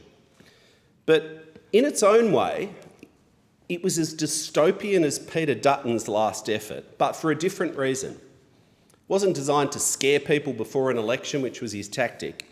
It was a blind panic response and a flawed effort to out-Pauline. It was a giant dog whistle to one nation. Now, on migration, fact, the government inherited in 2022 a set of policies in migration that saw migration peak soon after that election to unsustainable highs. Now, some of that was because the borders reopened post-COVID and people came in, right? Some of it is because we had the lowest average unemployment for 50 years and fewer people left because the labour market was so strong. But some of it was because of rorts and integrity in the migration system, and we've made tough decisions to tighten that. Because of the government's work, net overseas migration has fallen by more than 45% since its peak that we inherited soon after the election, and it will fall further. But there was this giant dog whistle. I do want to talk about this because it affects people in your electorate, Deputy Speaker, and mine, and right across the country, which is their plan to cut benefits from permanent residents of Australia. I'll quote the opposition leader. "Tonight I announce that a coalition government will reserve the NDIS and 17 different welfare programs, including job seeker youth allowance and the family tax benefit, for Australian citizens only and save taxpayer billions." Now, no doubt, instinctively, that is popular, right? Because the picture they're painting is of all these nasty migrants coming into the country to get benefits. Temporary residents of Australia do not get benefits, right? To be very clear. Let's understand the proposal of the Liberals to cut 17 payments from permanent residents of the country. That includes family payments, age pensions, youth allowance, parent payments, carers payments. This proposal, quote the opposition leader, "If you don't want to become a citizen, there's a price you pay for that." Let's understand, Deputy Speaker, who are the permanent residents of our country? Who are these non-citizens the Liberals want to go after? They're doctors, they're builders, they're nurses, they're teachers, they're aged care workers, they're volunteers down the footy club, they're your co-workers, they're valued community members. Overwhelmingly, these permanent residents of Australia have lived here for years or in some cases decades or just about their entire lives. They pay taxes, billions of dollars in taxes. They contribute to the country. There are about over 150,000 of them. They're parents, they're partners, they're children of Australians. There's over 600,000 Kiwis who've been living in the country for years or decades, working and paying taxes. For all intents and purposes, they consider themselves Australian. As I said, many of these permanent residents are married to Australians, they're the children of Australians, they're the parents of Australian citizens. They live in the same households. There's lots of reasons that people have not become Australian citizens who are permanent residents. They might be waiting for one more year till they're eligible. They might not have got around to it. Yep, there's a cohort there. There's also those who have the very difficult choice that when they become a citizen, they lose their ancestral country's citizenship. For most people in the modern world, they can become an Australian citizen and remain a citizen of another country, just like Australians can when they go to other countries and marry and fall in love, right? But there are many who can't. They have to make a choice. And what that choice means is that they can no longer own their ancestral property. For example, in your home country of Sri Lanka, many family members, consciously for decades, you have Singaporean Chinese heritage, many family members consciously make a choice for decades that one half of the couple, the husband or the wife, will be an Australian citizen with the kids and the other will maintain an ancestral home country citizenship because that's how they can own their mum's property they might have owned for generations. That's how they can come and go efficiently to care for their ageing parents. That's how they can operate businesses that create jobs and national wealth in Australia. These are deliberate choices that are made. But since this budget reply, the news has spread that the Liberals will take away family payments and pensions from permanent residents of Australia. My office has had numerous inquiries in the last 2 weeks from people worried about their family situation. They've been asking about applying for Australian citizenship. Now, Home Affairs, I'm a minister in the Home Affairs Department, we are prepared for a surge in citizenship applications now. If that's what people want to do, we'll meet that, because I welcome it when permanent residents of the country apply for citizenship. Applying for citizenship is a welcome act of patriotism to me. It's not something to be made ever more difficult and demonised, as those opposite or many on their extreme fringe do. I want people to confirm their commitment to their country, the place that is already their home, and in often cases for decades. Right? And you do citizenship ceremonies with me, Deputy Speaker. One of the questions I often ask, we do a bit of a hands up, how long have you lived here? I find people who've lived here for 60, 65, 70, one bloke 72 years got around to it finally. No reason, took him a while with the paperwork. There you go. They've paid taxes, they've worked here, they're good Australians in every other respect. But as Home Affairs is prepared for a surge in citizenship applications, I've heard from New Zealanders, from Kiwis, and frankly, I can't tell them not to apply for citizenship.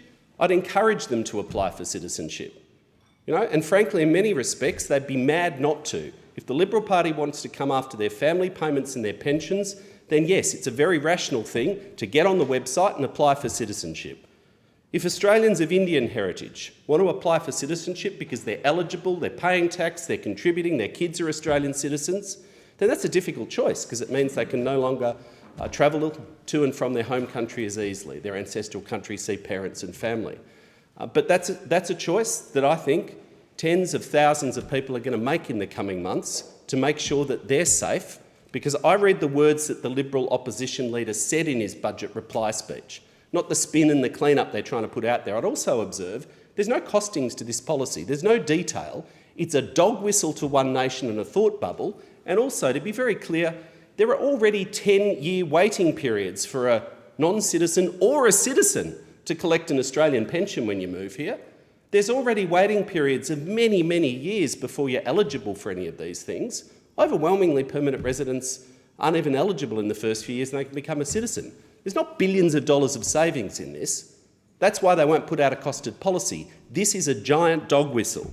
But if Australians of Chinese heritage are worried about losing their family payments and their pensions, then yes, apply for citizenship. Frankly, that's what we're expecting is going to happen. If Australians from your ancestral homeland, the first Sri Lankan-born member of the Australian Parliament, grew up in my electorate, Deputy Speaker, taught yourself English, I know your story. If your community and your aunties and uncles are worried about losing their benefits when they've paid taxes in Australia for decades, then yes, they'd be mad not to apply for citizenship, and frankly, I think that's what's going to happen in the coming weeks and months. Any permanent resident of Australia eligible to apply for citizenship would be mad not to consider applying now to protect themselves and their family. But look, I'll finish on this period, on this point. Permanent residents have often spent decades in Australia paying taxes, making contributions. They're part of every facet of Australian life. Many of them are just our future citizens. And the idea that you take family payments away from a family when the kids are Australian citizens is just ridiculous. I mean, it pushes children into poverty.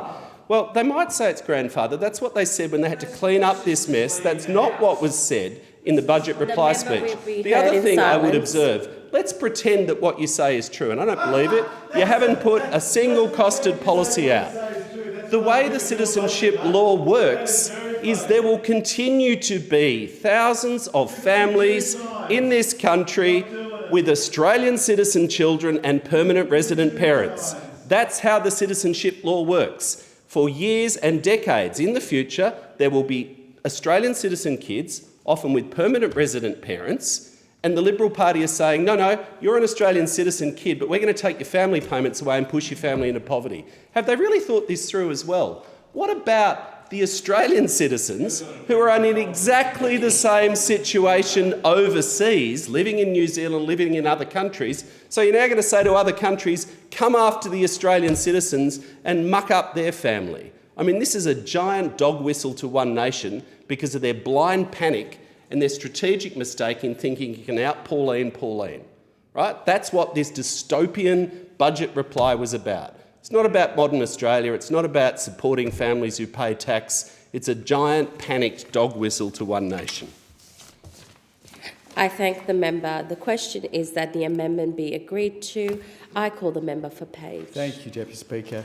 The theme of this budget is deceit, deceit and deceit. That is the whole theme of the budget, Deputy Speaker. And why do I say that? Because when you are doing radical reform of the tax system, and this is a radical reform of the tax system, what the Labor government are doing, you never do this, just as a matter of course through a budget. You always take radical reform like this to an election, Deputy Speaker. Historically, that's how it's always been done. With respect, that's what Bill Shorten attempted to do. Bill Shorten attempted to do what this government is now doing in this budget. Bill Shorten at least had the credibility to take the reforms that this government are now doing to an election. And in the 2019 election, Deputy Speaker, the Australian public had the opportunity to have their say on that, and they said no by voting against the Bill Shorten-led Labor opposition at the time. What this government has done is deceitful. It's disrespectful of the Australian people and almost been dismissive of our parliamentary democracy. Now, why do I say that, Deputy Speaker? Because not only did they not get the mandate from the Australian people by taking it to an election, Deputy Speaker, it actually gets worse than that.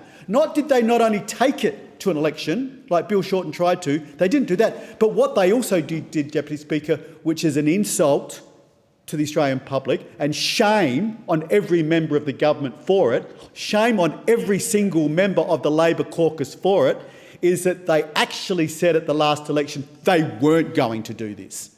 They were asked, infamously, the Prime Minister was asked 52 times, was he going to make the changes to negative gearing? Was he going to make these changes to the capital gains tax and trust? And over 50 times he said before the election, no. So, two very distinct things here. One, they didn't take it to the Australian public to vote on, like Bill Shorten did in 19 and got rejected. But worse than that, Deputy Speaker, they actually said they wouldn't do it. And shame on every member of the Labor caucus who are voting for this and putting this through with basically being deceiving the Australian public, being deceptive in their language before the last election and deceiving the voters of Australia, and shame on every single member of the Labor caucus for doing that. Now, Deputy Speaker, the other thing that's been interesting from the reaction to this budget is it's been an organic uprising from small businesses in Australia and the mums and dads investors of Australia across social media and many other platforms. And it's been an organic thing led by them. And I raised this in the House of Representatives yesterday in an MPI, Deputy Speaker. And what I think one of the major problems the Labor Party have, especially the leadership of the Labor Party, being the Prime Minister and the Treasurer, is they have no real-world example. It's actually embarrassing, I think, to the Labor Party and to this government that both the Treasurer and the Prime Minister, they're both bubble boys. They have never worked outside of politics. They've never worked outside of either a Labor Minister's office or this chamber. That's embarrassing, and it shows they have no real-world example. From memory, I think the Prime Minister's first job was with Tom Uren, a Labor Minister. Then he worked for the General Secretary of the Labor Party in Sussex Street. Then he worked, I think, for Bob Carr, and then he became a Labor MP. No real-world example. Does he know what it's like to open a small business? Does he know what it's like to work in a small business? Never alone that. Does he know what it's like to work in private enterprise in any structure? No. And then the Treasurer, I thought I might get a bit more encouragement from the Treasurer, having some real-world practical economic financial experience as a Treasurer. You would hope he would have that. But no, he went from Wayne Swan's office, I think, to Kim Beazley's office, to I think Morris Yema's office, and then back to Wayne Swan's office. God help us. So what that demonstrates, it demonstrates, the arrogance of them, the hubris of this Labor government, the hubris and arrogance of the leadership of the Labor government, and the bubble that they operate in, the bubble that they have no practical real-world example as the Prime Minister and Treasurer of this country. So two things, Deputy Speaker. This is deceitful. This has been deceitful to the Australian public, not just because they said they didn't take it to the election, but they were deceiving and misleading the Australian public before the last election in actually ruling it out. So shame on them. And not only is it the 3 tax increases, Deputy Speaker, the capital gains tax, the changes to negative gearing, the changes to trusts, which they were deceptive of, which they misled the Australian public on, and which they didn't give the Australian public the opportunity to vote on or talk about. But again, there were the other issues too, Deputy Speaker. And just as an aside, I mean, I do make the point that while the Treasurer and while the Prime Minister have no idea, have never stepped in a private enterprise as an employee, never alone own one or operate one in their life, I am noted that 2 state premiers who seem to have a little bit more connection with their communities, Deputy Speaker, in Chris Minns and Premier Cook in Western Australia, are actually also saying this government's lost the plot on this stuff. They're saying that. That's not me. And actually, to give credit to some Labor MPs who have had real-world example, and the member for Parramatta done very well in the private enterprise, has been a staffer as well, but at least he stepped out into the private enterprise as well, has made comments about the inappropriateness of this. I also read out a number of quotes from business people yesterday, 40 leaders under 40, saying how they said this will crush ambition. We've had people like the starter of Boost Juice and many others saying Australia was built, Deputy Speaker, and we all know this. Australia was built on the whole thing of if you had to have a fair go. If you had a go, you had the opportunity to do well. That's what's been the success culture of this country. That if you had a go, you had the opportunity to do well. But not our socialist Labor Prime Minister, our Labor socialist Treasurer. Again, why they don't get it, and it's something that's cellular that happens to you, Deputy Speaker, when you do work in private enterprise, when you do have to make money not only to fund your salary or other people's salary, there is something cellular that happens, that you understand the importance of private enterprise, you understand the importance of building something, and you understand that. When all you've done is operate within this building, or people who work in this building, it's just theoretical. As the Prime Minister said, the most important thing he does in this building is fight Tories. He's actually said that. That's not my quote, that's his. So again, it's all just politics. It's all just the art of what this building is about, not about the real world, not about private enterprise, not about people trying to build this country, build the economy of this country, and importantly, employ people. So again, I reiterate, this Labor government did not take this to the last election like Bill Shorten did in 19 when it was rejected. Worse than that, he actually ruled it out. So I think there's an important message for the Greens here too. Now, the Greens at least admit to their socialism and their crazy left-wing ideas, and I at least respect that. They don't pretend to be something they're not, like the Labor Party. But I also put the challenge out to the Greens. The only people who can leverage the government into doing something here is the Greens in the Senate. And I made the point with one of the Green senators this morning on an interview panel we were both on. Are they going to support this? They might agree with the policy, but do they support the fact that the Labor Prime Minister was deceptive to the Australian people last election because, one, he didn't take these policies to the election, but his worst deception was he actually denied he was going to do that. So the Greens have a question here too. Are we going to support deception?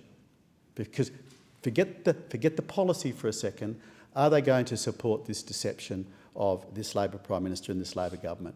And I encourage all the Labor caucus members who are in here to stand up to this. You might agree with the policy. I respect the fact that you might agree with it. I disagree with it. I think it will kill private enterprise. But I encourage the Labor caucus members in this chamber, you need to go to your leadership of the party and at least question, what is it appropriate to be deceptive with this? Was it appropriate that 12 months ago that we as a party, we as a political party, we as a government of this country deceived the Australian people by Dave Hughes? Dave Hughes has gone public. He said he voted for you lot. He said he voted for you lot in the election last year, and he is saying you do not have the mandate for this. And you don't have the mandate. And if you think you have the mandate, I mean, look at how important then you think democracy is and how important you think elections are. Because if you're going to bring important legislation, this is not just normal budget appropriation stuff. This is radical reform to the tax system, and that's when you take that to an election first because of the ramifications this will have. And I say shame on every Labor MP who's going to vote for this, Mr. Speaker. I thank the member. I call the member for Menzies. I move that debate be adjourned and the resumption of debate be made in order of the day for next sitting. The question is that the debate be adjourned and the resumption of the debate made an order of the day for the next sitting. Those that opinion say aye. Against no. I think the ayes have it. I call the member for Menzies. Thank you, Deputy Speaker. I rise today to speak about... Sorry. You have to adjourn. Sorry? You do adjourn the Federation Chamber. I do adjourn the Federation Chamber. I move. I move that the Federation Chamber do now adjourn. Apologies. Is there a seconder? Thank you, Member for Fisher. The question is that the Federation Chamber do now adjourn. I call the member for Fowler. Thank you, Deputy Speaker. In recent months, my office has had an influx of emails, phone calls and visits from constituents who are deeply worried about the future of the NDIS. Parents asking if their children will lose therapy. Carers asking if supports they rely on will disappear. Providers asking how they can keep delivering services when the rules keep changing and the details remain unclear. That is why I held an urgent NDIS forum in Fowler with registered providers first, so they could tell me, not the government, not the bureaucracy, what these proposed changes really mean on the ground. What I heard was not comfort, it was concern and in many cases fear. Providers and workers told me they worry the reforms will make the system more distant, more automated and harder for culturally and linguistically diverse communities to navigate. One community advocate shared a story that stays with me. She described physically driving a mother to multiple childcare centres across our community. At each centre, the answer was the same. We don't have the resources. We can't support a child with additional needs. That mother did everything right. She turned up, she asked for help, and she was turned away with no place for her child, no support, and no clear pathway forward. This is just one of the many examples that tell the story of what happens when systems are under strain and children with disability become someone else's problem. Now, I want to be fair about what the government is trying to do. The NDIS has grown significantly, around 750,000 participants today, projected to fall to around 600,000 by 2030 under the new functional capacity framework. I understand why that conversation needs to happen. A scheme of this scale must be sustainable and it must reach those it was designed for, people living with permanent and significant disabilities. I support crackdown on fraud. I support stronger protection for participants, expanding mandatory registration for providers and establishing a robust payment integrity system are important and overdue steps. But sustainable reform and compassionate design are not mutually exclusive, and right now the community is not seeing both. When I asked people at the forum what worried them most, it was not about the payments or paperwork. The providers shared that parents were concerned about their children's future, whether they would still have the support to go to school, to make friends, to learn and grow, and one day stand on their own 2 feet and contribute to this country we all call home. The NDIS at its best is a bridge, one that gives children with disability the chance to be fully part of our community. When families cannot see what is on the other side of that bridge, that is when fear takes hold. The providers at my forum told me that they have no clear explanation of how the new functional capacity framework will work, how it will account for language and cultural barriers, or how it will treat people who cannot articulate their needs in polished clinical English. For a community like Fowler, where the majority of people do not speak English at home, that is not a small oversight. It is a structural risk built into the design. And during the budget handed down just weeks ago, most of the rhetoric around the NDIS centred on savings. This measure, that cut. But behind every number is a family trying to work out whether their child will still have support next year. So when I hear that this reform is about securing the NDIS for future generations, I want to be persuaded. I want to support changes that protect the scheme, stamp out exploitation, and ensure every dollar reaches people who genuinely need it. But I will not support changes that risk pushing my community back into the shadows, especially when they have already taken time to come to see me, to email me, and to tell me they are afraid. I urge the government to go on the ground, sit in the same room that I sat, listen to the same voices, and then design reform that those voices can actually trust. Thank you, Deputy Speaker. The question is that the amendment be agreed to. I understand the member for Pierce would like to present a copy of their speech for incorporation into Hansard in accordance with the resolution agreed to on the 6th of November 2025. I thank the member. The question is that the Federation Chamber do now adjourn. I call the member for Capricornia. Thank you, Deputy Speaker. I rise today to recognise Small Business Month and to acknowledge the extraordinary contribution that small and family businesses make right across Capricornia. In regional Australia, small businesses are the backbone of our communities. They keep towns strong, connected and resilient. I had the privilege of meeting many hard-working small business owners across Capricornia, and I regularly share their stories with the community. In Rockhampton, I've visited cafes, florists, retailers, doing everything they can to keep their doors open despite rising costs. Many tell me they are working longer hours for smaller margins, but they remain committed to their customers. In Yeppoon, I've met tourism operators, restaurants and retailers along the foreshore facing year-round pressure while still employing locals and welcoming visitors to our region. Across Capricornia, tradies, mechanics and service providers have told me strong demand is being tempered by workforce shortages and rising material costs. In Serena, I've spent time with long-standing family businesses that have served their communities for decades and remain trusted pillars of their towns. I've also met agriculture service businesses that support our farmers every day and help underpin one of our region's most important industries. Deputy Speaker, what all these businesses have in common is resilience, but they are under growing pressure from every direction. When you spend $1 locally, it flows through the whole community, supporting wages, apprentices, suppliers, sporting clubs and community events. That is why shopping local matters, especially now.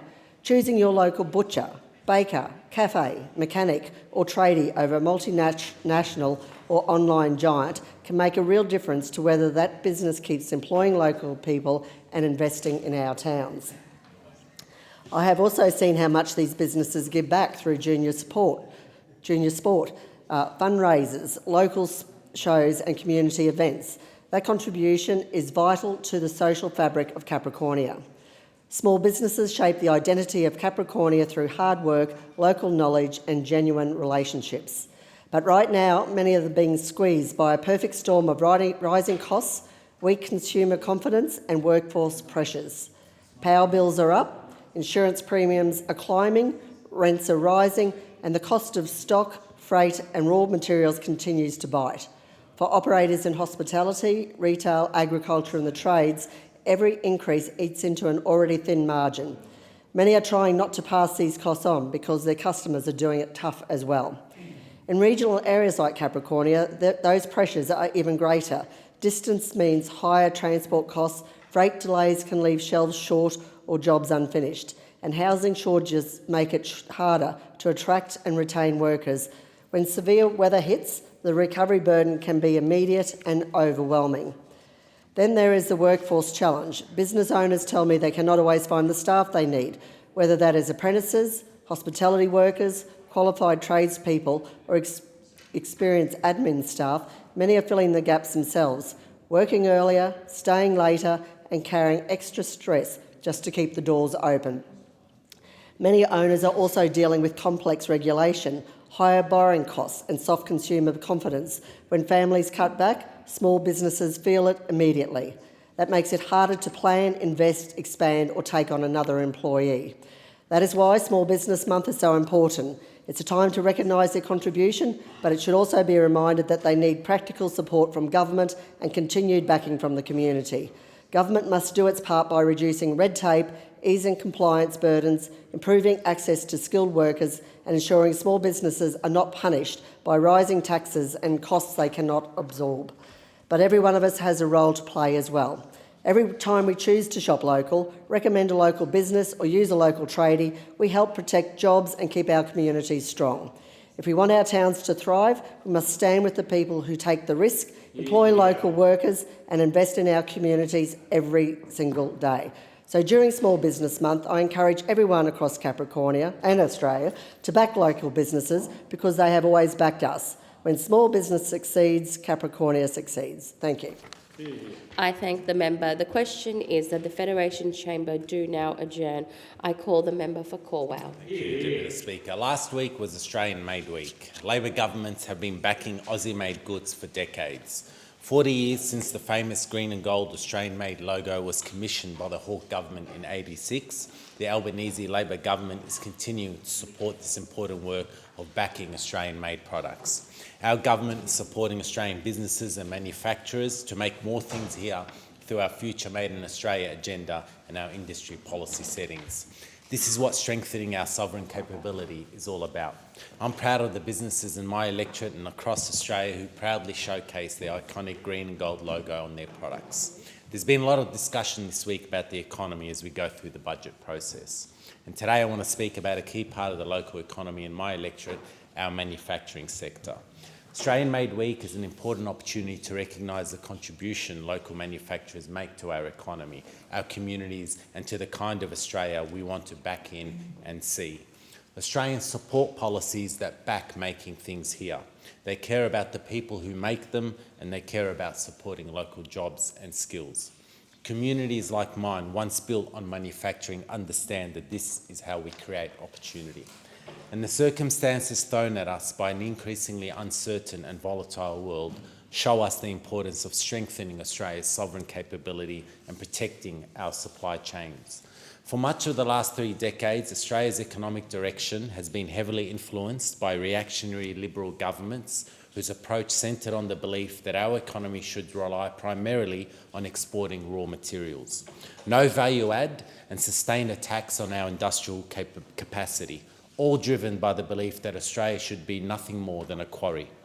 Communities like mine understand the importance of governments working alongside industry and workers to help build local capability, support secure jobs and invest in areas that strengthen our economy into the future. Backing Australian manufacturing is essential to delivering the sort of outcomes Labor governments have always believed in. Secure, well-paying jobs that give people stability, dignity and long-term career opportunities. And strong local industry that makes Australia self-reliant, secure and fair. There is no reason why Australian-made products cannot compete with the very best in the world. We have the skills, the talent, the innovation, the workforce to build products that can succeed in markets both here and abroad. And there is no reason why more Australian manufacturers cannot become recognised household names, businesses that support local jobs and showcase Australian quality and ingenuity on the global stage. For communities like mine, which have seen significant changes to local manufacturing, support for industry remains incredibly important. That is why continued investment in manufacturing matters to ensure that Australian manufacturing continue to play an important and central role in our nation's economy. It is about the products that carry the green and gold logo, but it's also about the families who can work towards home ownership through secure employment. Young people who are able to gain skills and move into meaningful work, and an economy that gives people the opportunity to aspire with real social and economic mobility. I do want to also take this opportunity to thank my colleagues on the Industry, Innovation and Science Committee for coming to my community for local site visits as part of our inquiry into the Australian tyre industry. This included Tyre Cycle in Somerton, who do great work when it comes to recycling used tyres by using advanced shredding equipment to break down tyres into manageable pieces which can be repurposed into high-value materials for construction and industrial use, such as tyre-derived fuel, rubber crumb and durable infill for roads. We also took the opportunity to visit ELT Recycling, a tyre processing facility in Camberfield, which specialises in taking in used tyres and processing it to export-grade quality tyre-derived fuel. If we want a stronger, more resilient economy, we need to continue backing the people, the communities and the businesses who make things here. So on the back of Australian Made Week, make sure you buy Australian made and support Aussie businesses. I thank the member. The question is that the Federation Chamber do now adjourn. I call the member for Barara. Thanks, Deputy Speaker. Today, outside on the lawns of Parliament, Australians gathered. Persian Australians, mothers and fathers, students, retired people, professionals, people who love this country and who fear for their families still in Iran. They stood together to demand Australia act, and today I'm rising to make sure their voice is heard in this chamber. They came with serious concerns about the promotion of radical Islamist ideology on Australian soil, about the intimidation of the Australian-Iranian community, about foreign interference in our democratic institutions, and about the threat extremism poses to our social cohesion and our public safety. These aren't fringe concerns. These are people who know what it is for their families to live under authoritarian rule. Now, I'm proud to represent the third largest Persian community in Australia, and for a decade I've stood with Persian Australians who've left Iran because a criminal regime has made their lives a living hell. I've called out the abuses of the regime, of the Baha'i people, its persecution of women and minorities, its human rights violations, and its terrorist proxy funding around the world. I called for the expulsion of the Iranian ambassador years before the government took action, and I called for the IRGC to be listed as a terrorist organisation long before this government had to do so. At every turn, we've had to drag the government kicking and screaming, and I'm here today because, again, the situation demands action. I want to raise a specific matter that constituents and community representatives have brought to my attention.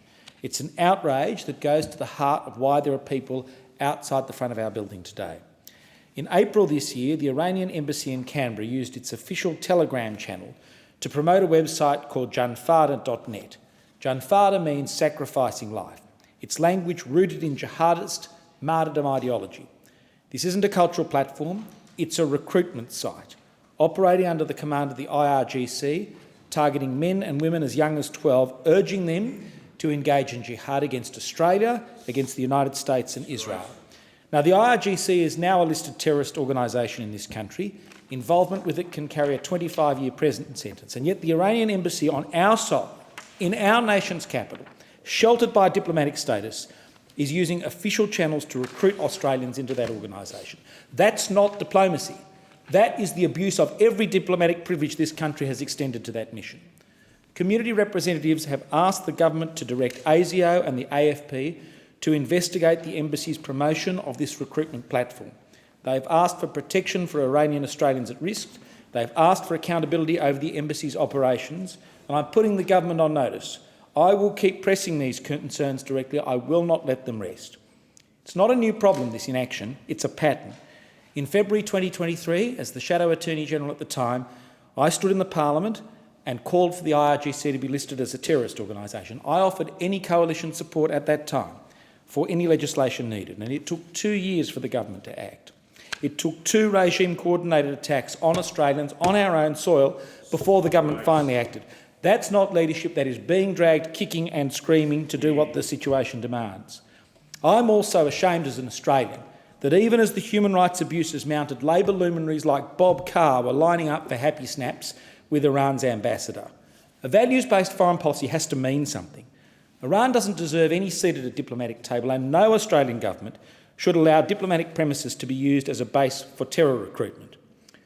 I will never forget a constituent who once brought a leather-bound phone book-sized document to my office with the photos and names of people who had been murdered and disappeared by this regime. It is those people who I think about every time I speak on this issue. The protests that swept Iran from late 2025 into this year were met with murderous force. More than 60,000 killed, over 100,000 arrested. That's bigger than the size of an Australian electorate. The regime shut down the internet and it opened fire on crowds. Those outside the Parliament today told those stories of fear because they know what it is being in Australia to live in an open society. The concerns they raised about social cohesion and democratic values and community safety are matters of national importance and they need more attention. That's why I believe it is time that Australia should invite Reza Pahlavi to visit our country. He spent decades advocating for a free, secular and democratic Iran. He has immense credibility with the Persian diaspora and among those who study this region. He's a person Australians and in particular people in this Parliament and in our communities need to hear. His voice would strengthen our national conversation about what a free Iran could look like and what Australia could play, what role we could play in supporting that vision. I hope that we bring him here to hear his voice. I thank the member.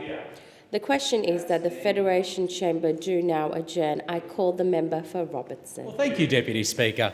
And I rise to acknowledge a very special former assistant principal and teacher in my community on the New South Wales Central Coast, Mrs Louise Duck.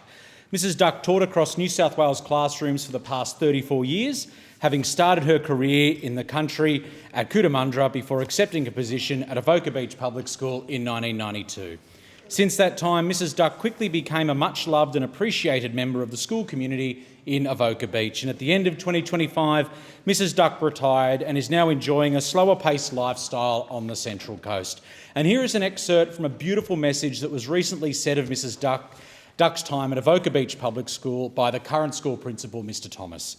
For over 3 decades, Mrs Duck has given her heart, her energy and her extraordinary skill to generations of students.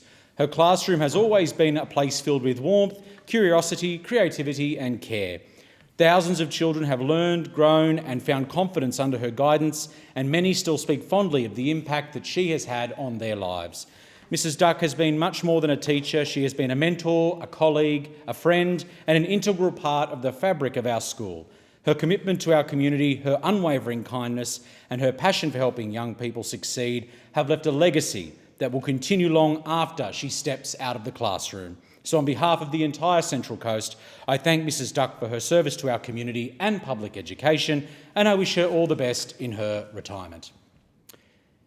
And I rise to acknowledge a recently retired school teacher, Mrs Christine Ryan, formerly of St John the Baptist Catholic Primary School in Woy Woy.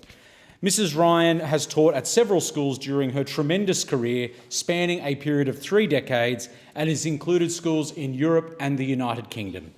Mrs Ryan grew up in Sydney, achieving a Bachelor of Teaching at the University of Technology in Sydney in 1993, after which she's taught at a number of schools across the city. After spending time in the UK and Europe, along with her husband, they resettled and worked in Darwin. And eventually the couple set down roots on the Central Coast in 2005. Mrs Ryan taught at St Patrick's Catholic Primary School in East Gosford before starting work at St John the Baptist Catholic Primary School in 2022. Principal Davies has perfectly captured her teaching ethos via the following words. Teaching has never been just a job for Chrissy. It is a calling to nurture young minds, balance enduring principles with evolving research, and ensure every child feels safe, seen and valued. The trust families placed in her has always been both a profound responsibility and a joy. What teaching gives Chrissy is immeasurable. The joy of watching students grow in confidence and curiosity, sharing in their learning moments and continuing to learn herself. Even after decades in the classroom, she remains committed to innovation while holding fast to compassion, respect and human connection. Teaching has given Chrissy a life of purpose, growth and community, and she is deeply grateful for the opportunity to continue learning and giving back. Deputy Speaker, today I rise to congratulate the Gosford Water Polo Club and its men and women's teams that have both won their respective finals at the New South Wales Senior Country Championships in Albury, which took place on the 23rd and 25th of January. This is now the 3rd consecutive year that the Gosford Water Polo Club has achieved this result. No other club has been able to win this many finals in the history of the competition. And I congratulate the following team members for their tremendous camaraderie and sporting success. In the men's team, we have Jai McNamara, Lachlan Walter, Max Elliott, Luke Hughes, Luke Stimson, Reef Potter, Declan Walsh, Owen Nash, Connor Bradshaw, Sandor Turok, Tane Beavis and Josh Peepers. And in the women's team, we have Jackie Morrison, Emily Grellman, Michaela Crickak, Lauren Nugent, Rosie Stimson, Ellie Stimson, Harley Crickak, Zoe Stimson, Taylor Tracy and Claudia Nugent. Again, congratulations to both teams, and I'm sure that you all have celebrated this phenomenal outcome in true style. A special shout out to all the behind-the-scenes club officials who work incredibly hard to support players pull off these wins too. So go Gosford Water Polo Club. Deputy Speaker, there have been 2 urgent care clinics that have opened in the electorate of Robertson, 3 across the Central Coast region, including a state-based urgent care clinic at the Long Jetty Hospital, seeing thousands of patients and taking the pressure off our emergency departments right across our region. These Medicare urgent care clinics, or if you're too sick for the GP, not sick enough for the emergency department, finally, under this Albanese Labor government, you have somewhere to go that's bulk billed for adults and children. Thank you, Deputy Speaker. I thank the member. The question is that the Federation Chamber do now adjourn. I call the member for Menzies. Thank you, Deputy Speaker. I rise today to speak about how the Albanese government is delivering for my community of Menzies. Unfortunately, parts of my community have been taken for granted for too long because it was a safe Liberal seat. This led to underinvestment in public transport and underinvestment in local community groups and businesses. Having grown up in the area in Doncaster and raising my family in Donvale, I understand this underinvestment all too well. And since having had the great privilege of being elected last year, I've spoken to so many community groups and people who've been calling out for better infrastructure and support for local services and projects. That's why I've been working hard every single day to deliver for the community that put me here. Today, I want to speak about two things that are going to make a real difference for locals in my community of Menzies: the Albanese government's investment in the suburban rail loop and the community grants that are making a big difference in Menzies. The suburban rail loop east is one of the most significant infrastructure investments in Melbourne's history. It will fundamentally reshape how people move across our city and make sure that people can get home sooner and with more options. It will connect communities that have long been underserviced by public transport. It will ease congestion, reduce emissions and create tens of thousands of jobs. The Albanese Labor government is investing an additional $3.8 billion towards the SRL East as part of the 2026-27 federal budget, bringing its total federal funding commitment to $6 billion. Box Hill will become a major part of the SRL hub. Better connections, more economic opportunities, more choices in where people live and work. Education is particularly important for people in my electorate. We're lucky to have a lot of wonderful schools, particularly our public schools are some of the best in Victoria. And the SRL will mean that young people will be better able to access universities like Deakin and Monash in Clayton. That is what long-term planning looks like, and that is what delivery looks like for Melbourne's East. But infrastructure is only part of the picture, because while we build the train lines, we'll also be building the social fabric, the organisations and the people that hold our community together. That is exactly what the SRL Community Grants program is doing. I'm proud to acknowledge every organisation that has received funding through this program, because each grant tells a story about what our community is and what it can become. In sport, the Blackburn Bowls Club will receive $80,000 for a new synthetic playing surface. Box Hill Indoor Sports will receive $61,000 for multi-purpose indoor courts. The Box Hill United Pythagoras Soccer Club will receive $59,000 for training equipment. The Surrey Hills Cricket Club will receive over $39,000 to honour 136 years of history while preparing for the next generation. The Laburnum Cricket Club will receive over $43,000 for a digital scoreboard. The NYP Dragons Water Polo Club will receive over $13,000 to run a junior invitational series along the SRL corridor, getting children aged 8 to 13 involved in sport, building friendships and connecting communities. For Tennis Ray TC in Mont Albert North, 3 grants totalling over $176,000 will resurface courts, upgrade lighting and renovate the club rooms. Now, in disability inclusion, our Cura Disability Services, who I was fortunate to visit recently, will receive over $79,000 to explore transforming their Thurston Street site into a purpose-designed community hub, co-designed with people with disabilities and with their families. And it will also receive over $31,000 for accessibility improvements at our Cura Biz Cafe, where people with disabilities build hospitality skills and confidence. Our multicultural community is also reflected across these grants. The Asian Business Association of Whitehorse received $60,000 for the Bloom and Nourish Wellbeing Program targeting social isolation. The Australian Reading Club received $70,000 for a year-long multicultural and intergenerational reading program. Melbourne Hua Yu Home, Melbourne Chinese Opera, the White Horse Chinese Senior Yu Yi Friendship Association, Youth of Zhangzhou Association Victoria, and Seniors Happy Life Club.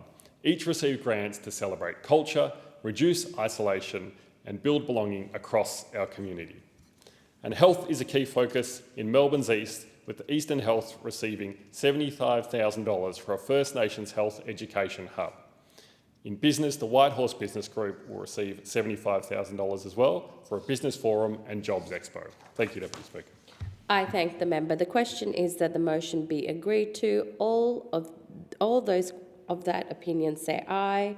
Contrary, no. I think the ayes have it. The Federation Chamber stands adjourned until 12:30 p.m. on Tuesday, 2nd June 2026.